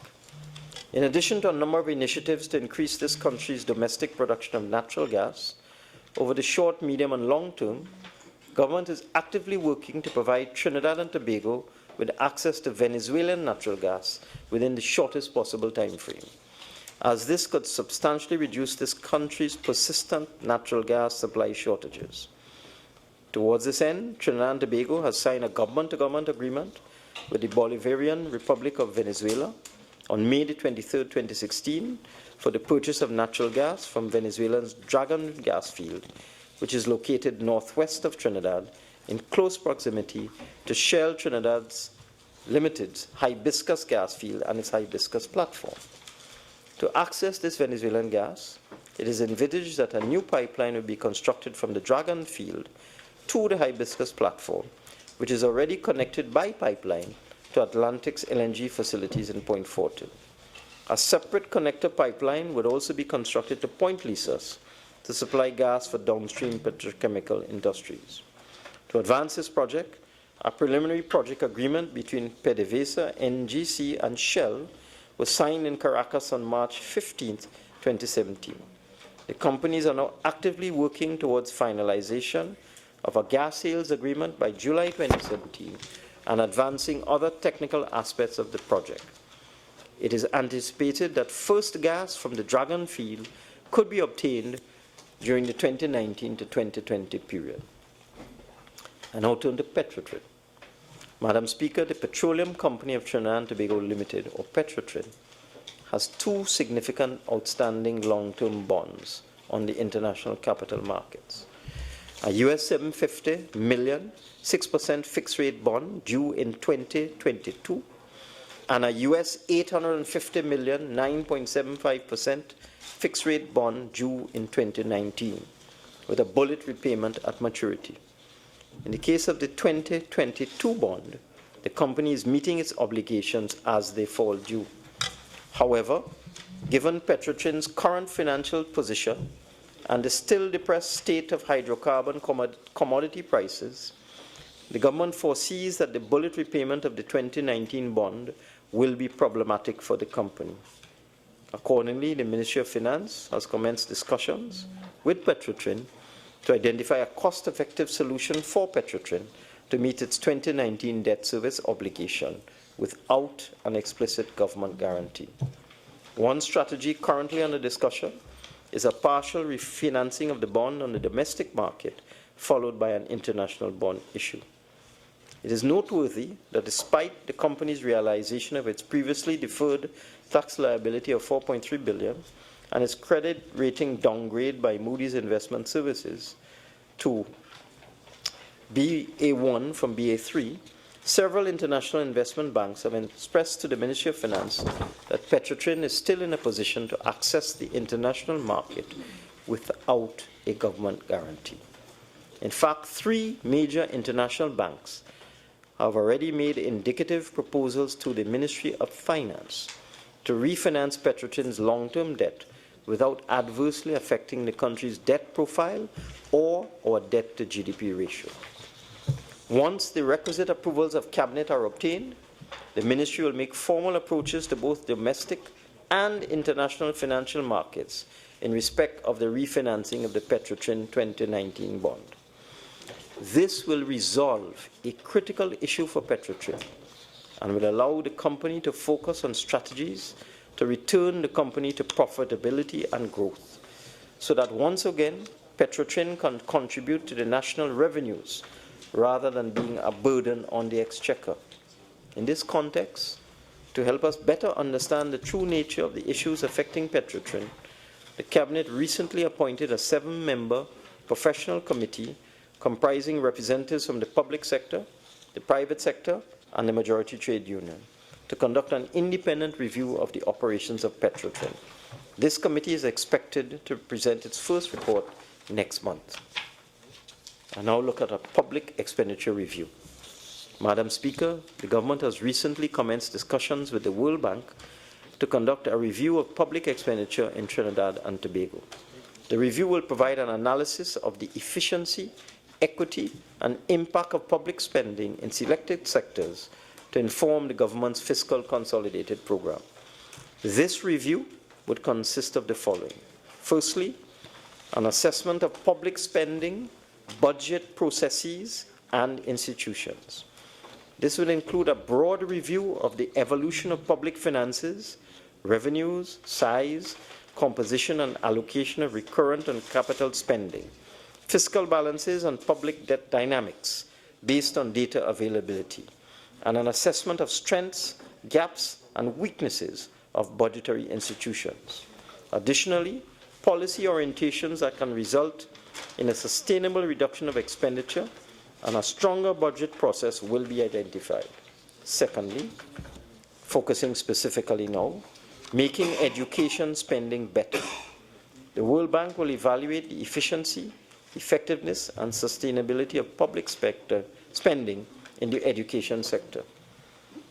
Additionally, policy directions on how to prioritize education spending to identify areas for efficiency gains and increase impact in a fiscally sustainable manner will be presented. Thirdly, making health spending better. This section will evaluate the efficiency, effectiveness, and sustainability of public spending on health. Additionally, public policy directions on how to prioritize health spending to identify areas for efficiency gains and increase impact in a fiscally sustainable manner will be presented. And finally, improving social protection spending. The bank will evaluate the efficiency, effectiveness, and sustainability of public expenditure on social assistance, labor programs, and pensions. Additionally, this section will also discuss whether these expenditures are adequate to cover the needs of the poor and the vulnerable, targeted to reach out to those most in need, efficient so that the cost of delivery and fund flows are justified for the intended outcomes, and coordinated so that the funds flow and agencies involved allow for timely, transparent, accountable delivery of funds with minimal risk of duplication. A mission from the World Bank is expected to visit the country next month, that is in June 2017, to commence the Public Expenditure Review Program. I now turn to the Heritage and Stabilization Fund.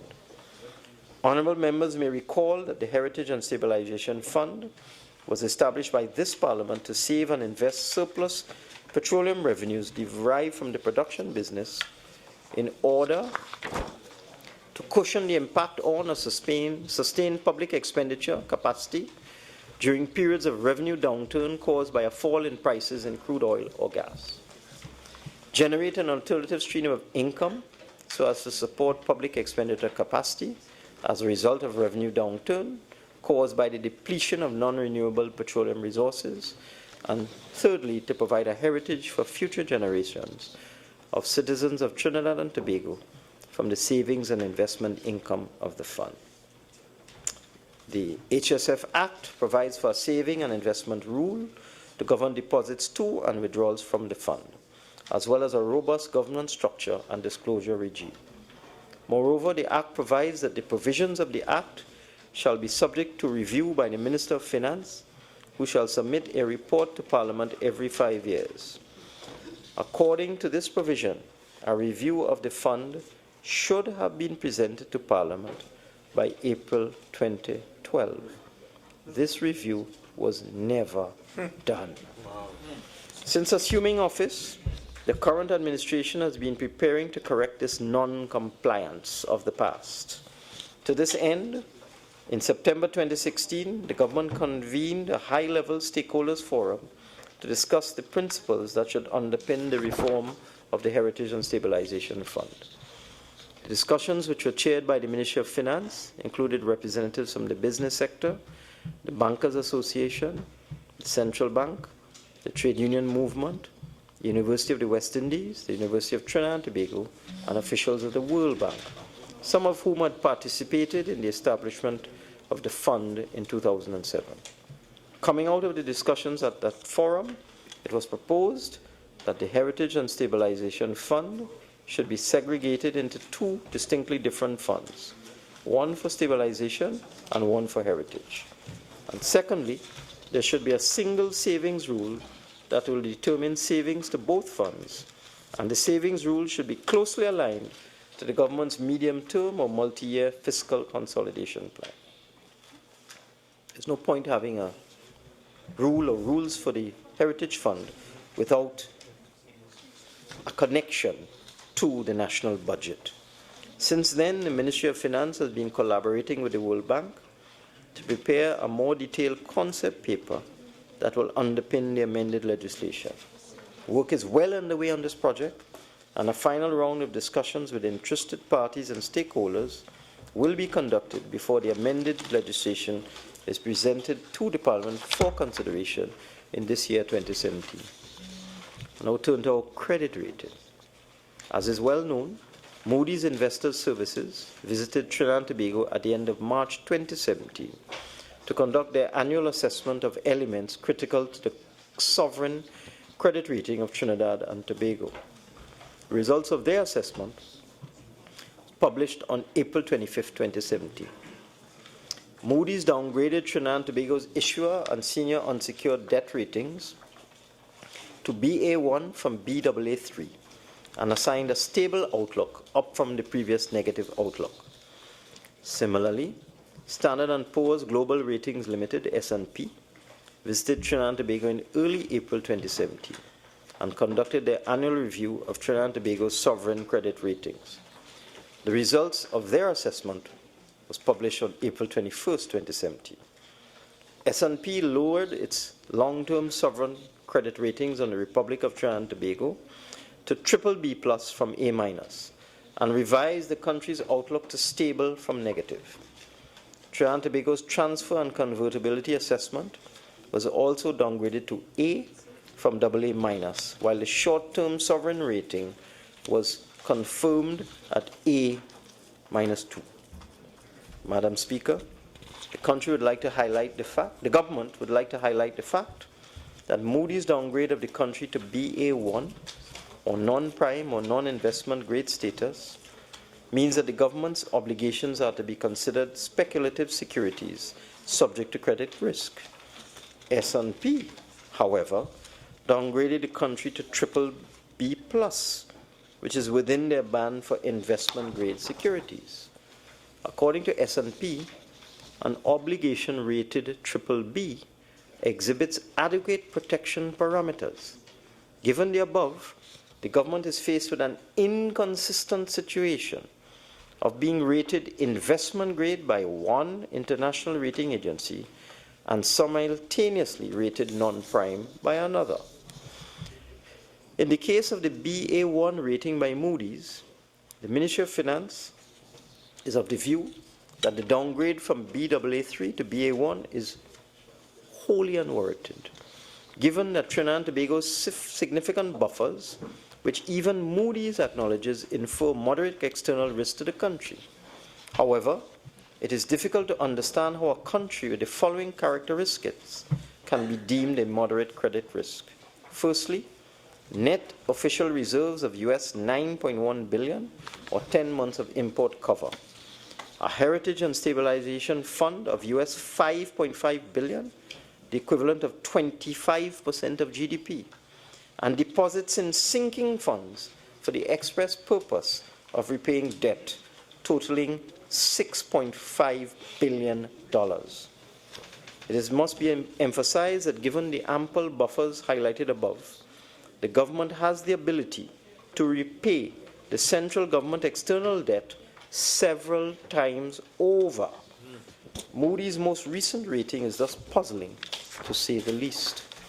Given this discrepancy, the government deems it prudent to seek a third credit rating in an effort to eliminate the discrepancy that currently exists. As a result, the Ministry of Finance recently approached Fitch Ratings Incorporated, the third of the three largest international credit rating agencies in the world, for an indicative costing for the conduct of a private rating in the first instance. This arrangement with Fitch is expected to be finalized shortly and is intended to bring a clearer and more balanced perspective to our country's credit rating. I shall now go through some other measures. With respect to insurance, the government has been working vigorously on the full implementation of the Insurance Bill 2016. The bill was laid in Parliament in 2016 and referred to a Joint Select Committee in February 2017 for further deliberations and discussions with stakeholders in the insurance industry. The Joint Select Committee has had 5 sittings and published 2 interim reports thus far. It is expected that the JSC deliberations will be completed by next month, June 2017. I wish to point out to the Honourable House that the Insurance Bill is an important instrument to Trinidad and Tobago's financial sector and the government is working assiduously to ensure that this bill is appropriately implemented. I now turn to procurement. Madam Speaker, His Excellency the President is empowered under Section 10(1) of Act No. 1 of 2015 to appoint the Board of the Office of Procurement Regulation after consultation with the Prime Minister and the Leader of the Opposition. The appointment of the regulator and the board are critical elements in the implementation of the Public Procurement Act. Accordingly, in pursuit of this objective and in virtually identical fashion to what obtained under the previous administration, the Ministry of Finance is assisting His Excellency at his request to build a pool of suitably qualified and experienced candidates from which he may move forward with an informed selection.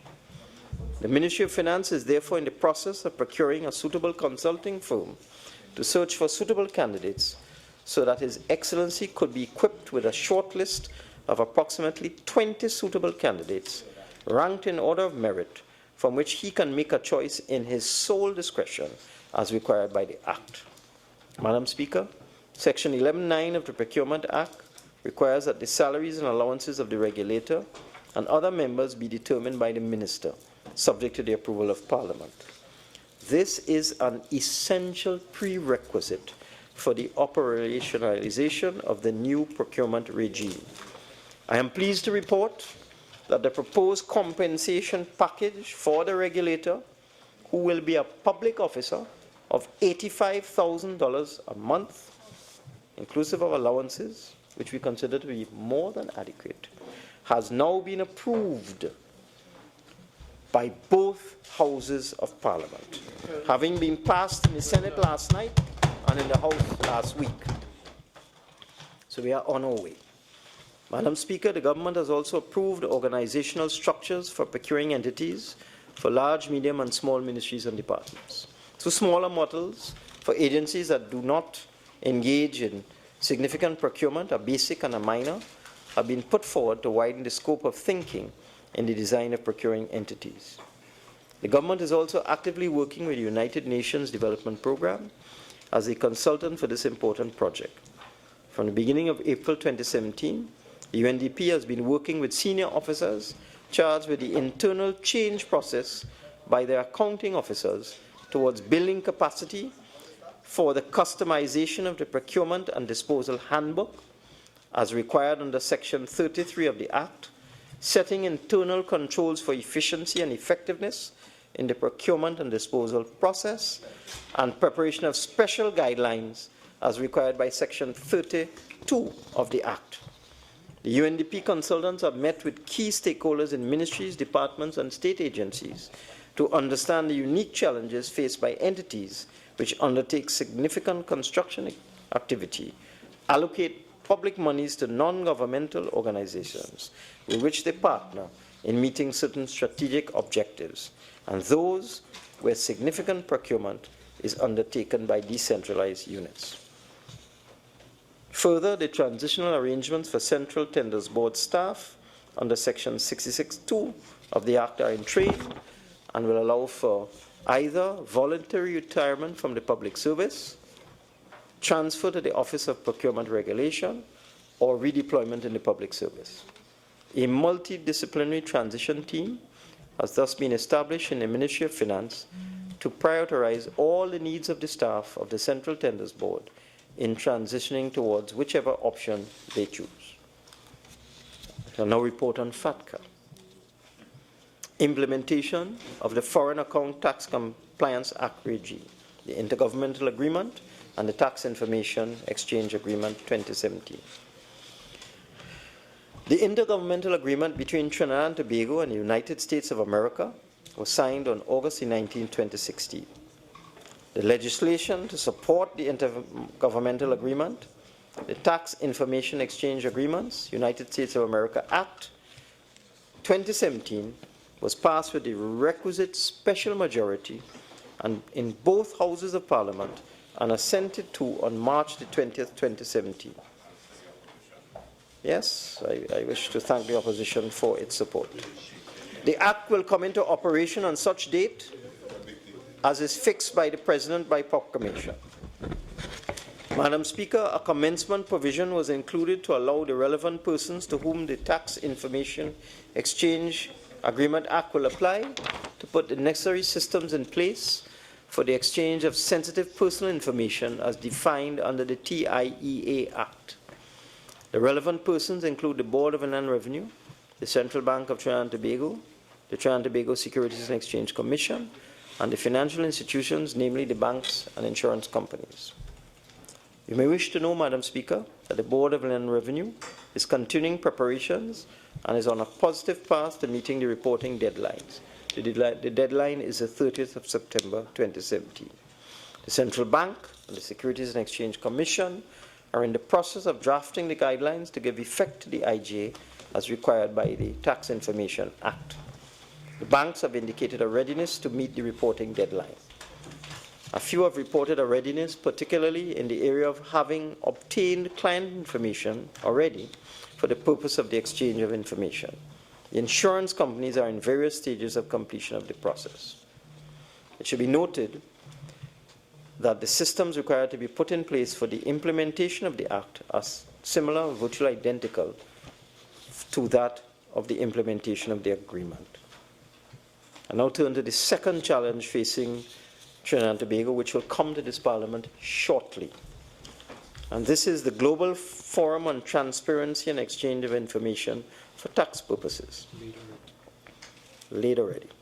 At present, Trinidad and Tobago is deemed non-compliant with the Global Forum standard for the exchange of information on request for tax purposes. This is the other part of the world. FATCA is the US approach to sharing of tax information, and the Global Forum is the approach adopted by the rest of the world. To stay compliant and avoid financial and economic sanctions, we must satisfy all international bodies in terms of tax transparency, which is no easy task. That being said, in 2014, Trinidad and Tobago committed to a new global standard for the exchange of information for tax purposes and to commence the exchange of information according to the new standard by 2017. In an effort to improve Trinidad and Tobago's current Global Forum rating, and I may repeat that when I came into the office of Minister of Finance in the first week, I found a deadline staring at us of September 30th, 2015 for the Global Forum, and I had to quickly go and seek an extension of time from the Global Forum. And we did so, and we received the extension of time. In order to approve our rating, we have completed the following actions. We have obtained the Global Forum's approval for a deferral of our commitment to commence the exchange of information automatically in accordance with the new global standards. We have had this deferred from 2017 to 2018. On April 7, 2017, Trinidad and Tobago applied to the Global Forum's fast-track procedure with a view to improving the rating. In this regard, Trinidad and Tobago requested to become party to the Multilateral Convention on Mutual Administrative Assistance in Tax Matters and intends to become party to the Multilateral Competent Authority Agreement once it has signed on to the Mutual Administrative Assistance in Tax Matters. In keeping with the ascension to the MAC, Trinidad and Tobago is required to put legislation in place. And to this end, as I was reminded by the Honorable Attorney General, a bill entitled the Mutual Administrative Assistance in Tax Matters Bill was laid in Parliament on April 28, 2017. And we will soon be debating this, and we expect to get the support of those opposite. The Ministry of Finance continues to work closely with the Global Forum to improve Trinidad and Tobago's current non-compliant rating and to ensure that Trinidad and Tobago honors its commitment to commence automatically exchanging tax information according to the new standard by 2018. I turn now to an update and overview of the CLICO resolution plan.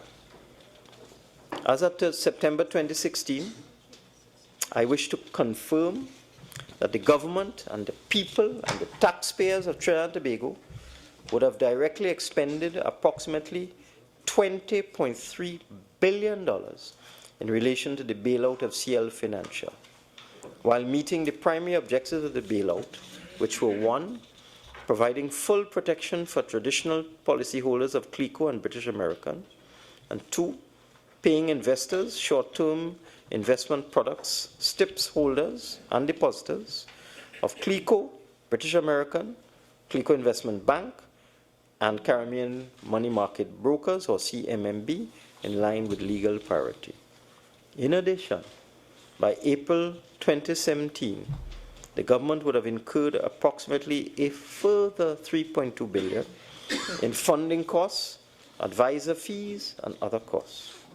Further, the government is owed approximately $325 million in interest on the CLICO Investment Bank and British American Insurance Company promissory notes, as well as up to another $4.3 billion for other liabilities which could arise under the Liquidity Support Agreement with First Citizens Investment Services and in relation to CLICO Investment Bank's liabilities to holders of investment note certificates which remain unpaid.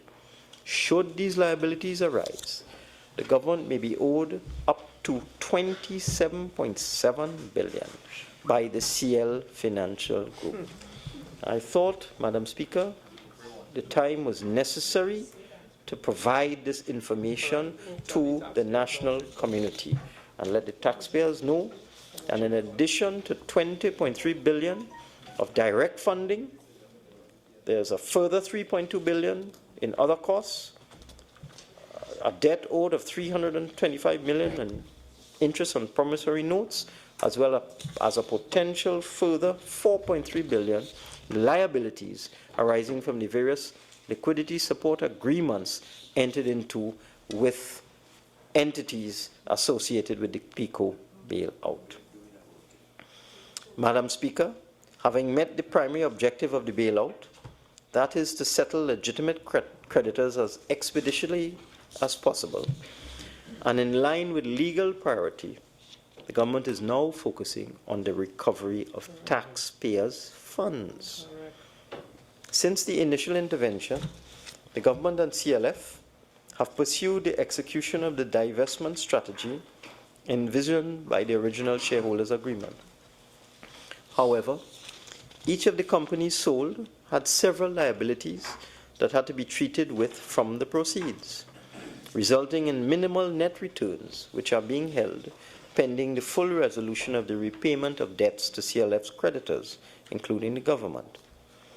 The government's repayment plan envisages that legitimate, non-conflicted third-party creditors will be paid in addition to the repayment of the government's debt, the taxpayers' debt.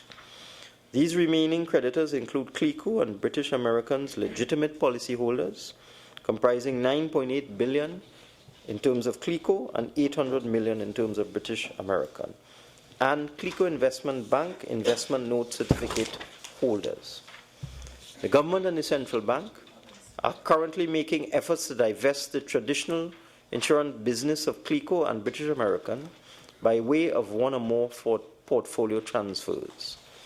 After the transfer of its traditional business, it is estimated that CLICO, among other assets, will still hold approximately $2.8 billion in government bonds, cash, and listed equities, excluding Republic Bank, including shares in the West Indian Tobacco Company Limited, JMMB Limited, One Caribbean Media, First Citizens Bank, Guardian Media, National Flour Mills, Guardian Holdings, Ready Mix, LJ Williams, and Trinidad and Tobago NGL, among others.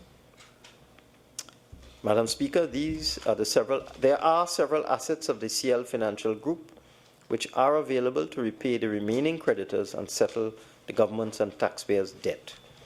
These assets include 57% of Methanol Holdings International Limited, or MHIL, currently held by CLICO, 25% of Republic Bank, currently held by CLICO and CLICO Investment Bank, 78% of Angostura Holdings Limited, currently held by CLICO CL Financial, and Clico Investment Bank.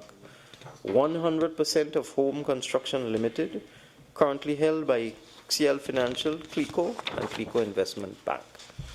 94% of Coal Fire, 100% of Caribbean Petrochemicals Manufacturing Limited, 23% of One Caribbean Media, and 51% of LJ Williams, and so on. And finally, there is a real estate portfolio in Clico, the precise value of which is not certain. However, the repayment plan envisages that once the traditional business of Clico and British American is sold, the government will seek to divest some or all of these assets as is required and repay the debt owed to taxpayers. The government is satisfied that the repayment plan, once completed, will have achieved the following key objectives: the protection of policyholders and depositors, a reduction of the public debt, and an improvement in the government's fiscal options to obtain the best possible recovery for the government within a reasonable time frame. I wish to assure you, Madam Speaker, that we will continue to work assiduously on the Clico resolution plan within the legal constraints and in accordance with the guidelines and directions ordered by the High Court. But I thought it was necessary to put on record that the total exposure of taxpayers to the Clico bailout could be as much as $27.7 billion, made up as I have indicated. Madam Speaker, since our assumption to office, we have established a robust and prudent macroeconomic and development agenda. We are transitioning to a steady and sustainable growth path. Our educational and communication programs are bringing greater clarity and clearer definition of our priorities, policies, and strategies for adjusting the economy to lower levels of revenue and expenditure. And in particular, we are rebalancing the reduced levels of expenditure with a greater emphasis on growth-enhancing capital expenditures.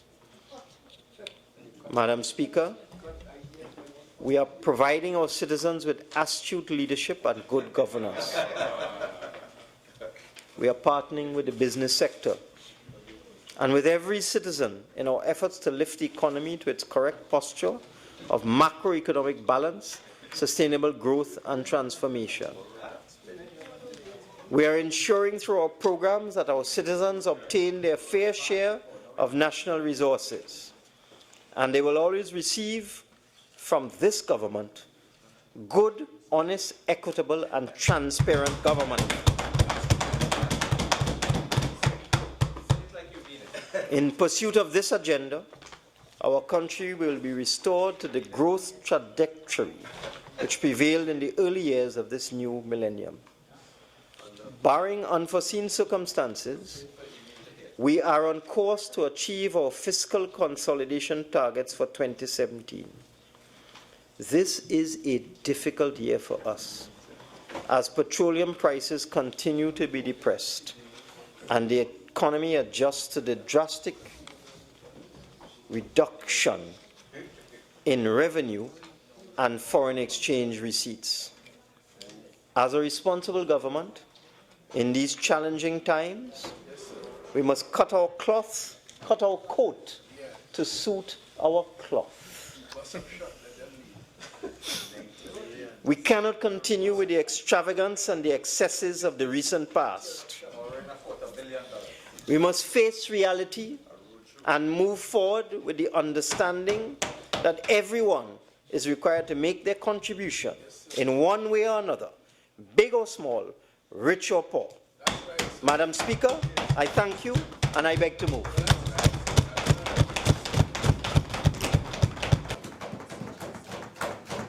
Honourable members, I will now propose the question for debate. Be it resolved that this House adopt the second report of the Standing Finance Committee of the House of Representatives for the second session 2016-2017, 11th Parliament, on the consideration of proposals for the variation of the appropriation for fiscal year 2017. Leader of the Opposition, and I remind you... Thank you very much. I just wish to remind you that you are entitled to 90 minutes. Thank you, Madam Speaker. I join this debate on the adoption of the report of the Standing Finance Committee with respect to the 2017 budget appropriation bill. I don't think the minister spent any time or much time on that aspect of it, but gave us far and wide an overview and basically said nothing that will give hope, comfort to citizens. Indeed, I felt at times that he didn't even believe his own words. And he was just reading the words, and I wondered, you know, if he had internalized it, he was just reading these words. And, you know, in so many ways, he closes his contribution, the Honourable Minister, by telling us about honest, transparent, what was it? Let me just find it, Madam Speaker, yes. Good, honest, equitable, transparent government. And in this very parliament, we cannot get one minister saying the same thing as the other. It is as though the Honourable Minister of Finance, it is as though that no one has any confidence in the Honourable Minister, when as corporation sole he could tell this country that he knew nothing about a massive transfer scale. Nothing. And the line minister in this house, I have the Hansard, tells this parliament not once, not twice, but more than 3 times the cabinet did not know about massive transfer. Right in this chamber. And today, the Honourable... Yes, ma'am. I would like us to maintain a certain amount of decorum. I understand we will support each other, but please, within the confines of the rules. Please continue. I want to hear the members, Siparia. Thank you very much. And so today, the Prime Minister says there's no divergence of view. So do I believe the Honourable Minister of Finance? Do I believe the Honourable Minister for Public Utilities, the line minister?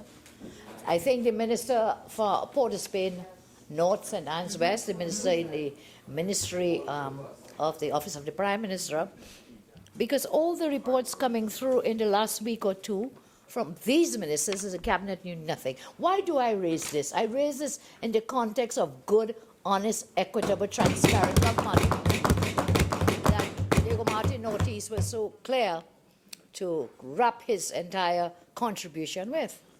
So where is the transparency?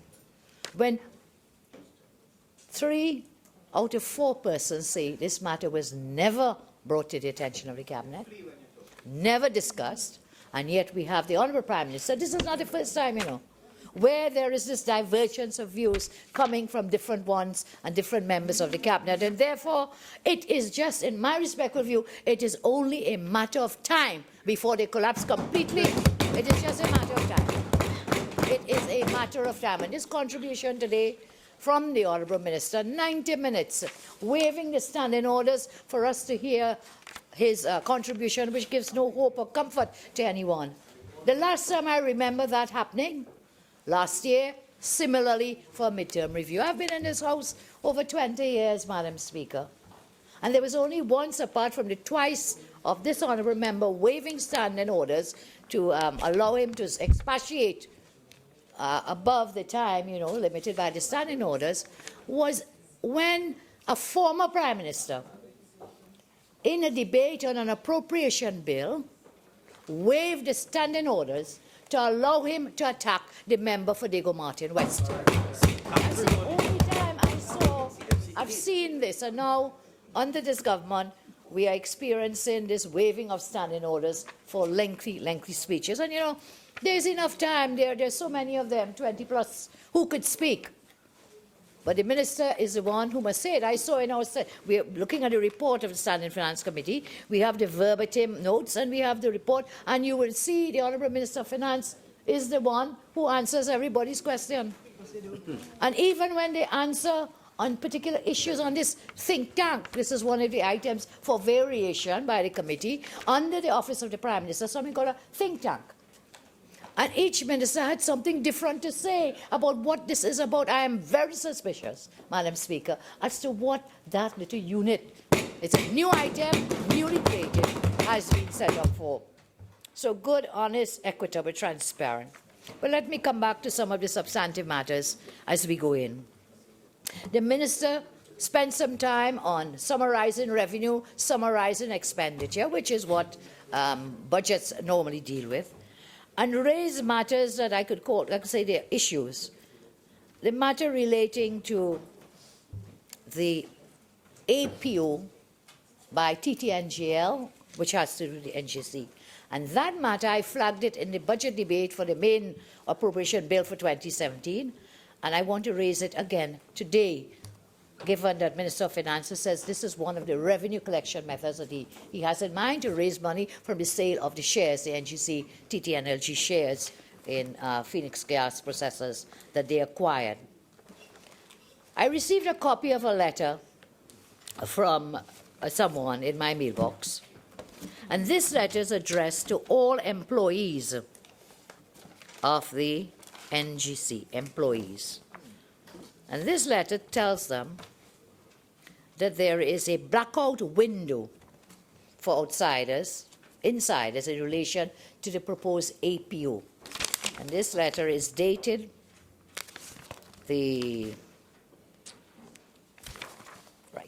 TTNLG blackout period, letter to employees dated yesterday's date, I believe. Yes, it's dated May 8th, and today is May 10th. Dated May 8th, all employees from the President. It says insider trading policy, blackout window for insiders in relation to the proposed additional public offering, Trinidad and Tobago NGL Limited. Capitalized terms as used shall carry the meaning as defined in the insider trading policy attached. The policy outlines inter alia restrictions on disclosing material information regarding the company, TTNLG, NGL, or a connected issuer.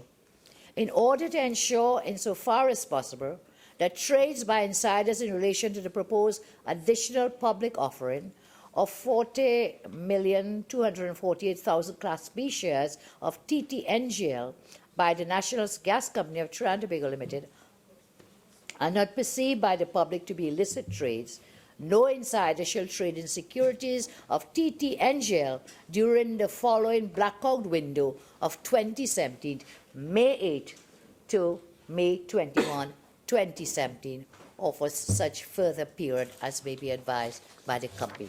All well and good, a blackout period for employees not to share information, and also for no trading. And perhaps someone can explain to us why the no trading aspect, because that will affect prices. If you have the open stock market trading, prices may go up, they may go down. You'll have variations in prices and so on. But we have a blackout now. So it is to avoid, it says, to ensure as far as possible that trades by insiders in relation to the APO by NG and so on are not perceived to be illicit trades. This goes out to employees. My question today is this. Are they the only insiders? If we look at definitions in our law as to insiders, we will look at our Companies Act, we look at the Securities Act, we look at several pieces of legislation. My question is whether these other insiders have also been given a blackout window, a blackout period. So we're looking, for example, at directors of companies, the directors of companies involved, the directors, you've given it to employees. I'm not sure I would want to say that a director is an employee. I do not see a director as being an employee unless it is an executive director. So let's take a look at who are these other people. When I raised this issue last year, we saw that 5 out of 10 companies were the shareholders of the existing TTNGL, of the Phoenix Park shares. And the minister then said that he would give a preferred, he would give rights, ownership rights, meaning preference shares, first right of call, to existing shareholders. And I queried that, showing then where all these shares, the majority, fell. When we look now at our law to see who can be persons that are insiders, and as to whether any steps have been taken to prevent them from, to have them in this blackout period. Companies Act, insider trading sections of the Companies Act, and insider means, in respect of a company, a director or officer of the company. This is section 303 of the Companies Act. Insider also means a company that purchases or otherwise acquired shares issued by it or any of its affiliates. A person who beneficially owns more than 10% of the shares of the company, who exercises control or direction over more than 10% of the votes attached to the shares of the company. An associate or affiliate of a person mentioned in paragraphs A to C, which I just read. A person, whether or not he's employed by the company, who receives specific unpublished information from a person described in this section. A person who has knowledge of the person given information as a person described. A person who has or had access to specific published information. So in other words, the existing shareholders, would they be persons who would be receiving information? And I would say the answer would be yes. Have they been also blocked out? This blackout window, they've called it a blackout window. Have they been accounted for, taken care of? Or is it just you want to shut down the employees? Because all along I had raised the scepter of this being for the super elites, for those who already control existing shares in majority in TTNGL. And today I take no comfort from the minister's words that he's proceeding with this, but without any explanation as to how these shares are to be dispersed, as to what the categories would be of the persons who can apply for the shares in the APO, and then given this blackout to employees, I think the minister should also have a blackout with respect to any who be caught within the meaning of insider under Companies Act and under the Securities Act. I don't want to go into all of these. And of course, we have under the Integrity in Public Life Act as well, issues of insider trading. So government must bring satisfaction if they want to keep the public confidence in the APO. It is one that the minister is hoping to collect a lot of money from, but we have not had any real comfort apart from his words that they are proceeding with that APO. And you know, when I say that the government has collapsed and has failed, the other APO, which was the FCB APO that the minister was so happy to talk about as being oversubscribed at one point, he said it was oversubscribed. Indeed, if we look at the Guardian, the Trinidad Express, of May 1, 2017, well, this is just a couple of days ago. Yeah. The headline is Blame Imbert for Failed APO. And it is that where it is that the minister had estimated that he would get $1.5 billion from this, instead, today he reported to us 0.5 billion less revenue collected. And therefore, we look forward to what's happening with the other APO and hope it doesn't get entangled in all kinds of stories. Let me move on to another matter that the minister raised, and it has to do with the procurement matter. This is a scandal that is just waiting to happen. It is just waiting to happen. We have scandal after scandal with more questions than answers. The Massey issue, the NGC TTNLG matter, and the procurement matter that the Honourable Minister mentioned. Minister has said that the President has requested assistance to shortlist persons to be the procurement regulator, office of the procurement, and the members for that office. But that is totally contrary to the legislation that was passed in this Parliament, where it is that an office that is going to be the office for all procurement in the public service, billions of dollars, everything bought or sold in the public sector, that regulator's office will be the one in charge. And when we passed the law in Parliament, we were very careful to ensure that that office would be totally cut off from, it would be insulated from any interference by any of the executive. And that is crucial, because even the Ministry of Finance and all in the Ministry of Finance would be subject to the regulator, the procurement regulator's office. How then, in any right-thinking democracy, can you have the Ministry of Finance advertising for a recruiting agency and for them to go about shortlisting candidates to give to the president to select a procurement regulator. Select a procurement regulator. I mean, this is like madness. This is like madness. And the minister is sort of watching across the floor. We were doing matters. There was a committee, yes, but the committee was not involved in seeking to recruit. That is a function of the president after consultation with the prime minister and the office of the leader of the opposition. And there was a reason. And the reason was to insulate such an office from public interference. I would kindly like to hear the member for Siparia. Please continue. Thank you very much. So, we passed law in the parliament. It took us so many years, you know, that procurement legislation took so many years. It predated the government I led, and it predated this government, and it predated several governments before that. And we had made a promise in 2010 that should we form the government in 2010, we will take all the pieces of paper, the draft bills and all the research, we would lay it in Parliament and we will take it forward. It took us 5 years. We did, so said, so done. We kept that promise. It took us 5 years till 2015 to actually pass the procurement legislation after joint select committees, which members who were then in opposition refused to attend those joint select committee meetings, would not support the legislation. And in the upper house, the senators supported, but in the lower house, they did not vote for it.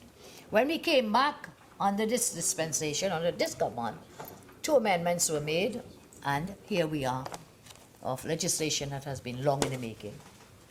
And the whole thrust of the debates in the House, when you look at them, was to insulate the office of this procurement regulator. But lo and behold, by letter dated April 10, just a couple of weeks ago, 2017, from the letterhead of the Government of the Republic of Trinidad and Tobago, Ministry of Finance, General Administration Division. You know, this is the very first, the procurement regulator now needs to be protected from conflict of interest, where the Minister of Finance is going to procure a procurement regulator. This is a procurement regulator in total contradiction and in total subversion of the law that was passed here. So it says, that's what, you know, this debate was shut down on us at 2 a.m. Friday. We waited, we came back into the parliament, we sat when the government, not the speaker, when the government truncated the debate by the Minister of Finance. Knowing full well there were speakers on the side, the Minister of Finance jumped up to truncate the debate at 2 a.m. on Friday because they knew we would expose them, but there is always another day. There's always another day. Members, please, I don't want to be standing every minute and interrupting any contribution. And therefore, I ask for the cooperation of all members to comply with the provisions of Standing Order 53. Please continue, Member for Siparia. Thank you very much, Madam. So, letter dated April 10th, 2017. Dear Sir, Madam, intituled Selection of a Recruitment Agency. You know what? For a recruitment agency for the invitation and review of expressions of interest for the position of Procurement Regulator, Chairman of the Board of Office of Procurement Regulations. April 10, 2017. April 10th. Reference is made to the above subject. The Ministry of Finance amended the expressions of interest and has therefore terminated the previous procurement process dated March 7, 2017. So first it was put out 20 March, and now here is an amendment. The Ministry of Finance is seeking to engage the services of a recruitment agency to invite and rank expressions of interest for the position of Procurement Regulator Chairman of the Board of Procurement for the soon-to-be-established Office of Procurement Regulation. Seeking to engage the services of a recruitment agency to invite and rank expressions of interest for the position of Procurement Regulator, totally in breach of the law. Totally in breach. proposals must be delivered to the tender box titled Recruitment Agency, Office of Procurement Regulation, located ground floor Eric Williams Finance Building, no later than Wednesday, 19th April 2017 at 4 p.m. What is the date of the letter? April 10th. When you have to drop in your tender? April 19th. April 19th. To get a recruitment agency now to shortlist people to help the president. And this is what you're talking about, procurement of a procurement regulator. And then the minister talks about transparency when he stands up there. So when this agency now, being procured by the Ministry of Finance, shortlisting candidates for procurement regulator, and then married with the terms and conditions passed by the government, benchmarking against a puny judge instead of benchmarking against the Chief Justice, for example, because this is office would be in charge of everything. The puny judge is the third judge in the judiciary system, of the higher judiciary, Chief Justice, appeal judges, and then the puny judge. And here we benchmark against those. We benchmark against the Auditor General. Salaries where you are going to be able to procure somebody you want to be able to manipulate and control. You probably already have someone. I mean, 9 days. 9 days to put this in. How can you do a proper tender document when in 9 days you have to put that into a box? But be that as it may, you should not even be putting that into any tender box with respect to the Minister of Finance. And if the Minister of Finance says the President has requested this assistance, and the letter is not even signed by the Permanent Secretary of the Ministry, you know it's signed by, let's see here, a Director of Corporate Services. What? I don't know if this person is a contract person or... because maybe if it was a Permanent Secretary, they might have advised the Honourable Minister that he had no way in law to be doing this. No way. No way should he be doing this. And even if it is, as the Minister is telling us, that His Excellency the President requested this assistance, then you should be able to tell him that he is also wrong law, if he did so. If he did so. And therefore, we are not to bring the name of the President into this debate, but the Honourable Minister did that by saying that assistance was requested by His Excellency the President, and I would really like to see any correspondence.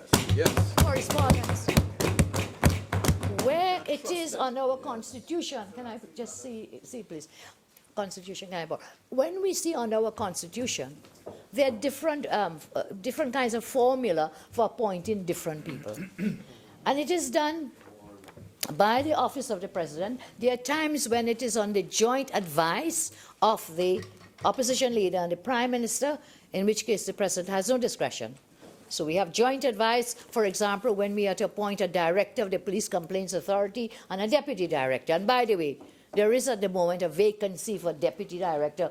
So the Honourable Prime Minister perhaps would contact us and we would see if we can make a joint, what you call a joint advice. So that's one kind of formula in the Constitution. The other kind of formula in the Constitution is after consultation. Now, in such a case, where the President has to consult, the President could consult us, Office of the Leader, the Opposition Leader and the Prime Minister, talk to us, what do you think, whom do you have in mind, and then the President can say, none of the above. That's consultation. They talk, we consult, but he's not bound by whatever comes forward. When the Ministry of Finance, through this recruitment process, sends him a shortlist, first of all, how do I know they will not pick out whom they want in that shortlist? Because you're not going to procure for yourself now. You're going to procure for someone that the President has to appoint according to law. How do I know your shortlist is not one in which you already have wherever you have somebody chosen? We do not trust you. We do not believe in you. We don't trust you. And for something where billions of dollars every year will be spent in expenditure, the Minister tells us, what is it, 56 billion in expenditure. Some is recurrent, but the rest of it is development program under the PSIP, under the IDF. Then we can't trust that person. We took so long. How long we took to get here to have procurement legislation in our country. And now the Minister is not taking us up to, what is this book you have here? 2030 vision, 2030 vision. We are going back to 1930 backwards. Backwards, we look back. In every way, in every regard. And Minister, then, should this continue in this manner, Madam Speaker? When the President has to consult with the opposition leader, which is a post I hold at this time, am I going to be subjected to a shortlist prepared by the Minister of Finance? That I will be consulted to ask if one of these people that has been recruited through the Minister of Finance process, that, look, you have to choose one of those people? That can never have been the intention of the Constitution framers and of the legislation. It could never have been. And so I have grave suspicions about that entire process that the Minister mentioned. So with respect to the NGC matter, there are serious questions to be answered, TT Energy. With respect to the Massey matter, we have not heard the end of that. How can it be that Corporation Sole, Minister of Finance, had no idea, nothing from the Cabinet, nothing outside the Cabinet? In fact, I believe at a post-cab, it was said by Diego Martin Northeast and I believe Port of Spain North, St. Anne's West, that they will have some kind of investigation. Yes. If I'm not, and then the Prime Minister calls in on a radio program on such a serious issue. This is $250 million of taxpayers' money. $250 million. When the government is crying and crying, we don't have money, we don't have money, we don't have money to buy medicines. You can't get medicine in the hospital. People don't have water, you cannot supply the water needs. So many things that you can't do because you don't have money. But $250 million to buy shares, buy over this Massey Communications, buy over this company. And just in their last financial statements, TSTT is reporting, what is it, $303 million in losses. What? Yes, check out the reports. $303 million in losses. But you're taking $250 million, $255 to buy a company. And in all of this, on Saturday when I spoke, I said this cannot be real. 3 ministers are claiming that the Cabinet did not know and knew nothing. And I said, this cannot be real. I refuse to believe that the Prime Minister and or Minister Young were unaware of this matter. I refuse to believe that. And I called for what was their role in it. And lo and behold, the Prime Minister did not issue a statement. He called a radio station. You know, the last time when a Prime Minister called a radio station, you remember what happened?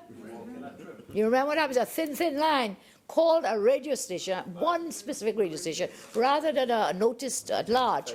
I hope Lahokata Talparo did not so advise him to do. I think you have been a media man long enough to know better, but I hope you did not so advise. Calls a radio station to say the Cabinet knew. Well, listen, I come back again. I don't know who to believe. I don't know how to believe. You know, that is like a slap in the face of those 3 ministers, you know. A total lack of confidence when your Prime Minister says the Cabinet knew. So my question today, were these 3 members of Cabinet not present in the Cabinet on that day? On which day was that decision taken by the Cabinet? And were they absent? And if they were not absent, were they asleep in the Cabinet? And then whom do we believe? It reminds me of another scenario when we said one has to be lying. One has to be not speaking the truth, madam. There was an issue with His Excellency the President, and it was the same back and forward about the honourable member for Point 14, I wonder if you recall, who went to a meeting with His Excellency the President. Do you all remember that? Story change. Went to a meeting and then was a whole different story in terms of what happened at the meeting, how the meeting came about to be. And I think the honourable member went with all good intentions. Correct. Because, like me, I'm sure he's very concerned about the runaway crime in this country. Must be. Must be. But then it was, well, whom do you believe? There was the minister saying X and Y about this, how it came about. And then you had a different version coming. And so then we're back to whom do we believe? And I would say, you know, there is something that we can do if we are interested in what the Honourable Minister of Finance said about good, honest, equitable, transparent governance and so on. I would call for an inquiry into this entire matter. And it doesn't have to be, it's not a commission of inquiry, but there should be some kind of inquiry where $250 million of taxpayers' monies, really scarce monies, is being invested in a company, and 3 out of 4 ministers are saying they don't know about it. The others have not yet spoken, so maybe they were at the cabinet meeting, maybe they were. Yeah, there's so many other issues in terms of value, in terms of what is worth, the due diligence. I think my colleague from Shawanas West tried to ask some of those questions today, and that is another matter that we await word on. So NGC, the massive communications issue, the procurement expressions of interest, and I say again, it is just a matter of time. It is just a matter of time. You go see the backs of those on the other side. And I move on.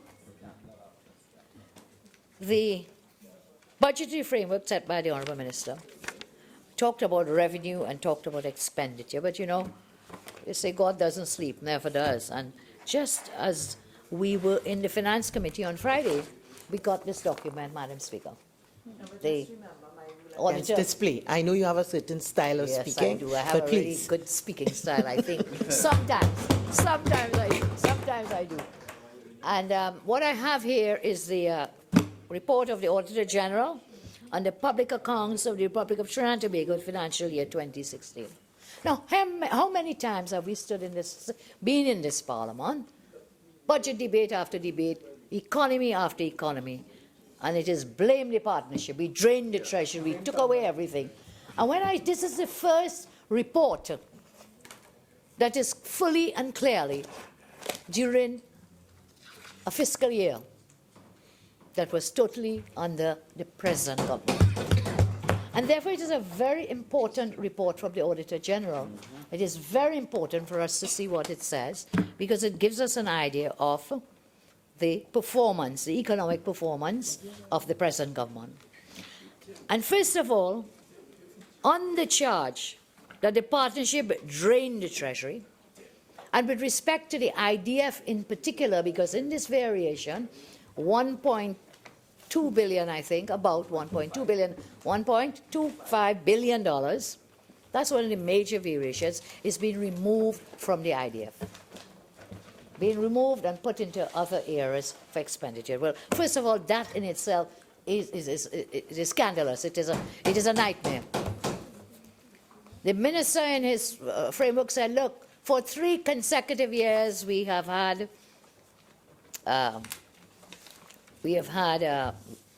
drops in the economy for 3 consecutive years.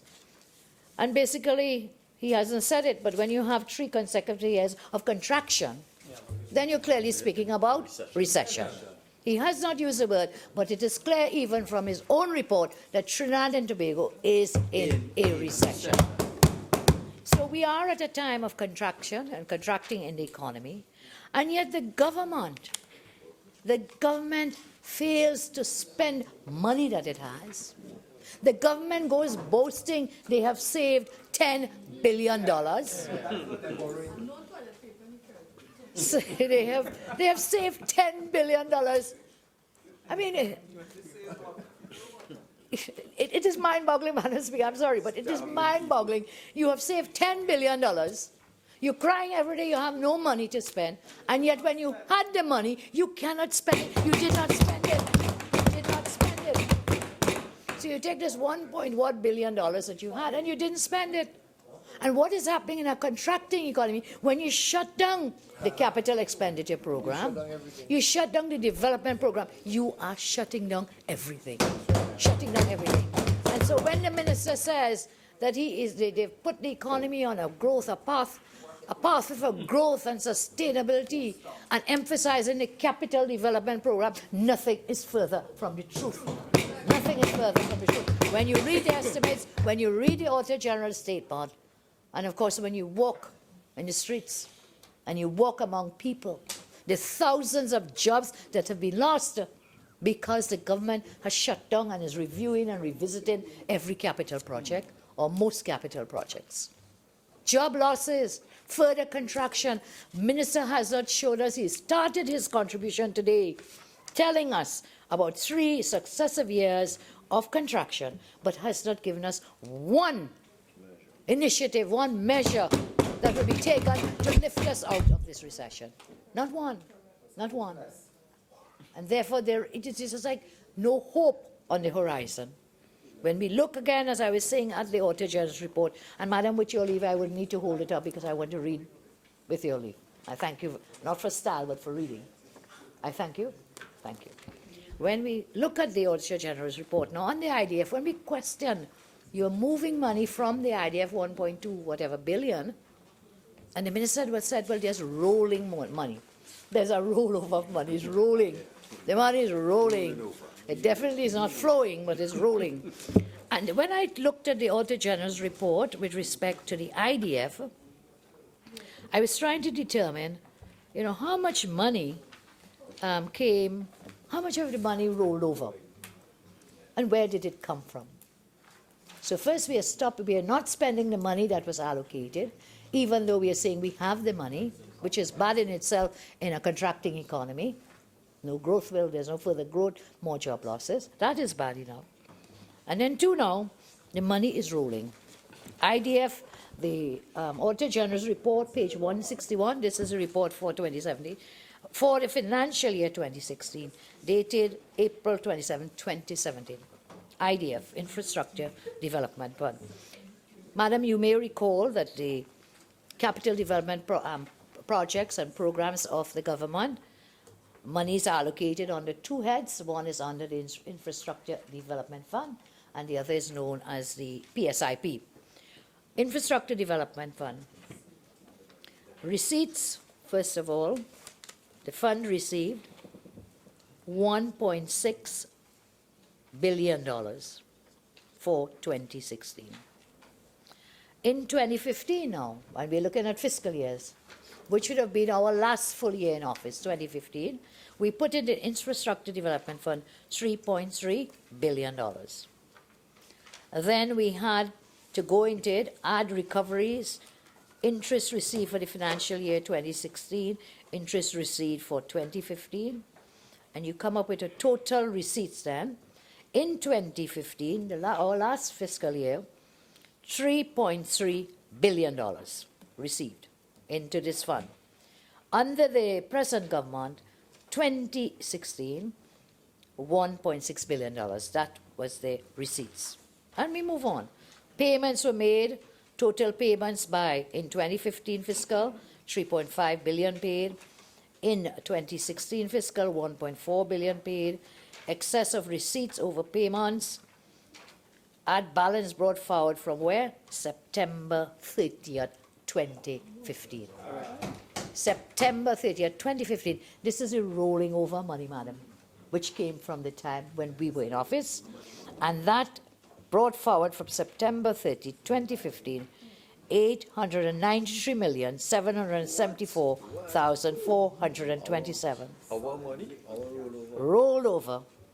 And the balance as at September 30, 2016 was $1 billion, made up of that $893,774,427 plus the excess of receipts over payments from the present government, 2016, $134.7 million. So $893 million rolled over from where? When we had been told we drained the treasury. We scrapped the treasury. Everything, we scrapped it, we drained it out. There was no money. You see, everything comes to light. We didn't have the books at that time to be able to show those statements were not true. Yes, they were not. It was not true. And then we go to the other funds. 1 minute, please. I'm sorry. Madam, I would like all members to please contain themselves. Unparliamentary language is not going to be tolerated. So, member, I accept your apology. Please, not again. Well, I'm sure there are a lot of startling things on both sides. Please, member for Siparia. Thank you again. And we look at other funds, Madam Speaker, because it shows that the government had money that rolled over from 2015 into fiscal 2016, rolling over into 2017 for spending. Again, we look at the unemployment fund. Excess of payments over receipts, balance brought forward from September 30, 2015, 306. 8,319,549,015. This is 8 billion. Yeah, 8.3 billion. $8.3 billion brought forward from when? September 30, 2015. Our last full year in office, last fiscal year in office. And for this present government, that they roll over into this one, minus 219 million into the unemployment fund. Now, what does that mean?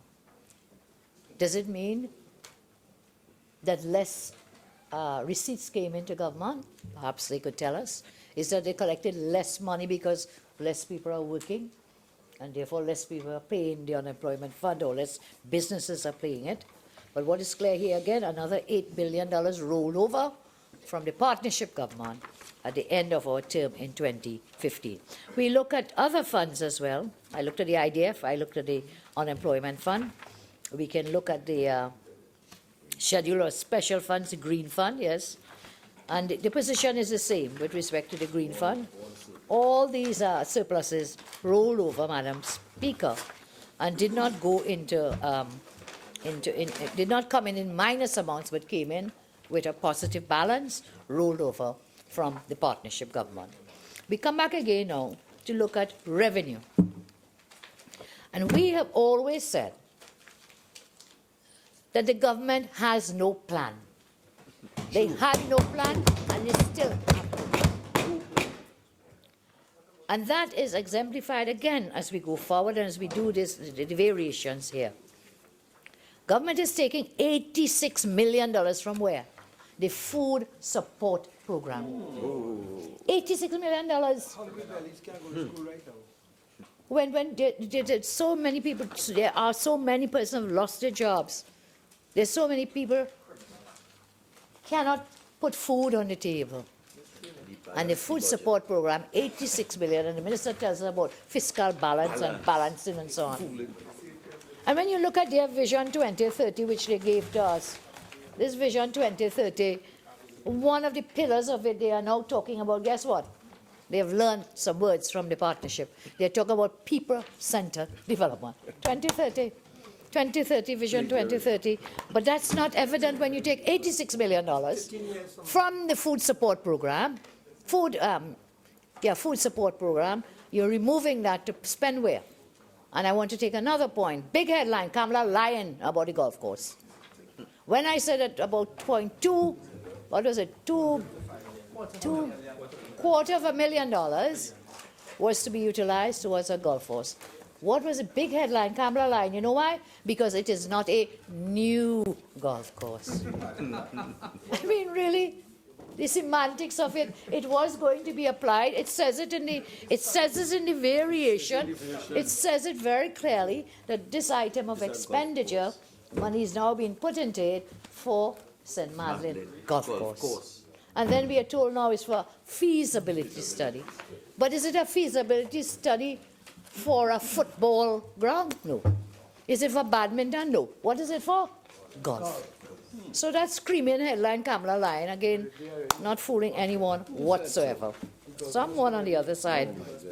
Someone on the other side. So I'm making the point here, before I went off on the golf course, and I went off on the variation that is taking place that is before us, 86 million, and then the IDF, the shutting down of the IDF. And I'm saying the government has absolutely no plan whatsoever. None is evident from the statements that the Honourable Minister has made. I made it before and I repeat it. We do not have any indication of what the government intends to do, even as it acknowledges that we are into a recession. No policy program, no initiative announced today as to what trajectory you'll take us out into growth and the sustainable growth that you speak about. None whatsoever. We see where you intend to raise monies from one-off sales with the IPO, APO. The CLICO matter, you know, telling us 27.7 billion, if my memory is right.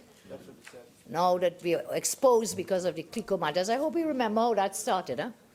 And where it came from. Some of them were in government then when we did the CLICO bailout. Some of them sitting right here now crying and said 27.7 billion, we owe.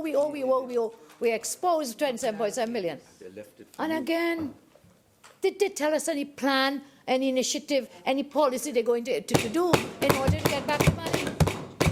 What is the recovery plan? The minister speaks glibly about to recover taxpayers' money. Sounds really nice, eh? We have to move to recover, but what specifically are you going to do to recover this $27.7 billion? I read in the newspaper, and I did not hear, the minister may have said, but I did not hear the honourable minister say, the two properties that they bought, two of the CLICO properties that were purchased in Tobago, I think. We have no idea of how much, what was the purchase price, the consideration in that transaction for that conveyance. I know that piece of the land is the one for the scandals, the sandals scandals, as we have called it, no man's land, but we have no idea of how much money. So again, we should be very happy if the Honourable Minister or any one of them could tell us, if you're trying to recover this 27.7 billion and these lands have been part of that negotiation process, but how much are they worth? How much have you out of that 27.7 have you been able to say minus and to have brought it down? So making the point again, the government complains bitterly about not having money to spend, but could find to spend on this feasibility study for a golf course. They could find to spend on so many other projects that are not of vital need and use at this time. You could pay a lobbyist, and up to now, I know they have to file something every 6 months, so I have someone keeping an eye on the website from the United States, because we will never find out here what they do. But we will find out from there, because they have to file every 6 months what have they done to collect that money and to get the payment. So you get that, you get the Casablanca paintings, you get Soca and the Soca boat cruise, Taruba Stadium, all these other projects. And then you say you don't have money, but when I go to this Auditor General's report, Madam Speaker, you know, I'm seeing a strange thing here, which we knew, but it's good to see it confirmed in black and white. I am seeing that revenue exceeded expenditure in the last fiscal year. Did you know that? Yes, revenue exceeded expenditure. Page 897 of the report, the same 2016 report. Total revenue 2016, 60.3 billion. Total expenditure 56.5 billion. A surplus of $3.7 billion. This is here. And then the question arises when you cry that you don't have money. It is what one of my colleagues said to us not too long ago.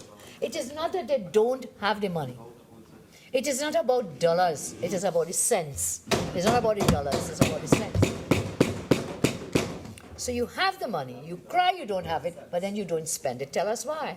Tell us why don't you spend it? You don't spend it, you guess why? You've put everything on hold, on the review, on the audit, on the revisit. The food program is on the revisit. The IDF program, the 1.2 billion, you've moved out on the review audit, and yet there are people out there, contractors who have not been paid, suppliers who have not been paid, and you're revisiting. You know, last day you can't even do the arithmetic right. I was saying that, you know, the government has been in office, what was it? I was saying 18 months, and they said, no. No, and I said, you want to kill me for a few months? Or if you say 70. You know, when I checked it back in retrospect, the in office was 19 months. Not only 17. From September to now, 7 months. So 19 going into 20 months.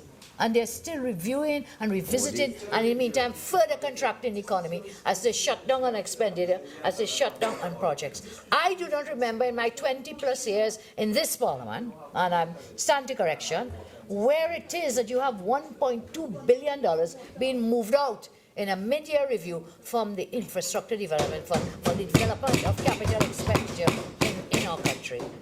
And so, Madam Speaker, I am not comforted by what the Minister shared with us today. I am not comforted with respect to what is happening with the NGC shares. I am not comforted by what he's told us about the massive communications, or not told us about the massive communications. He has told us about FATCA, which they fought us non-stop to get FATCA.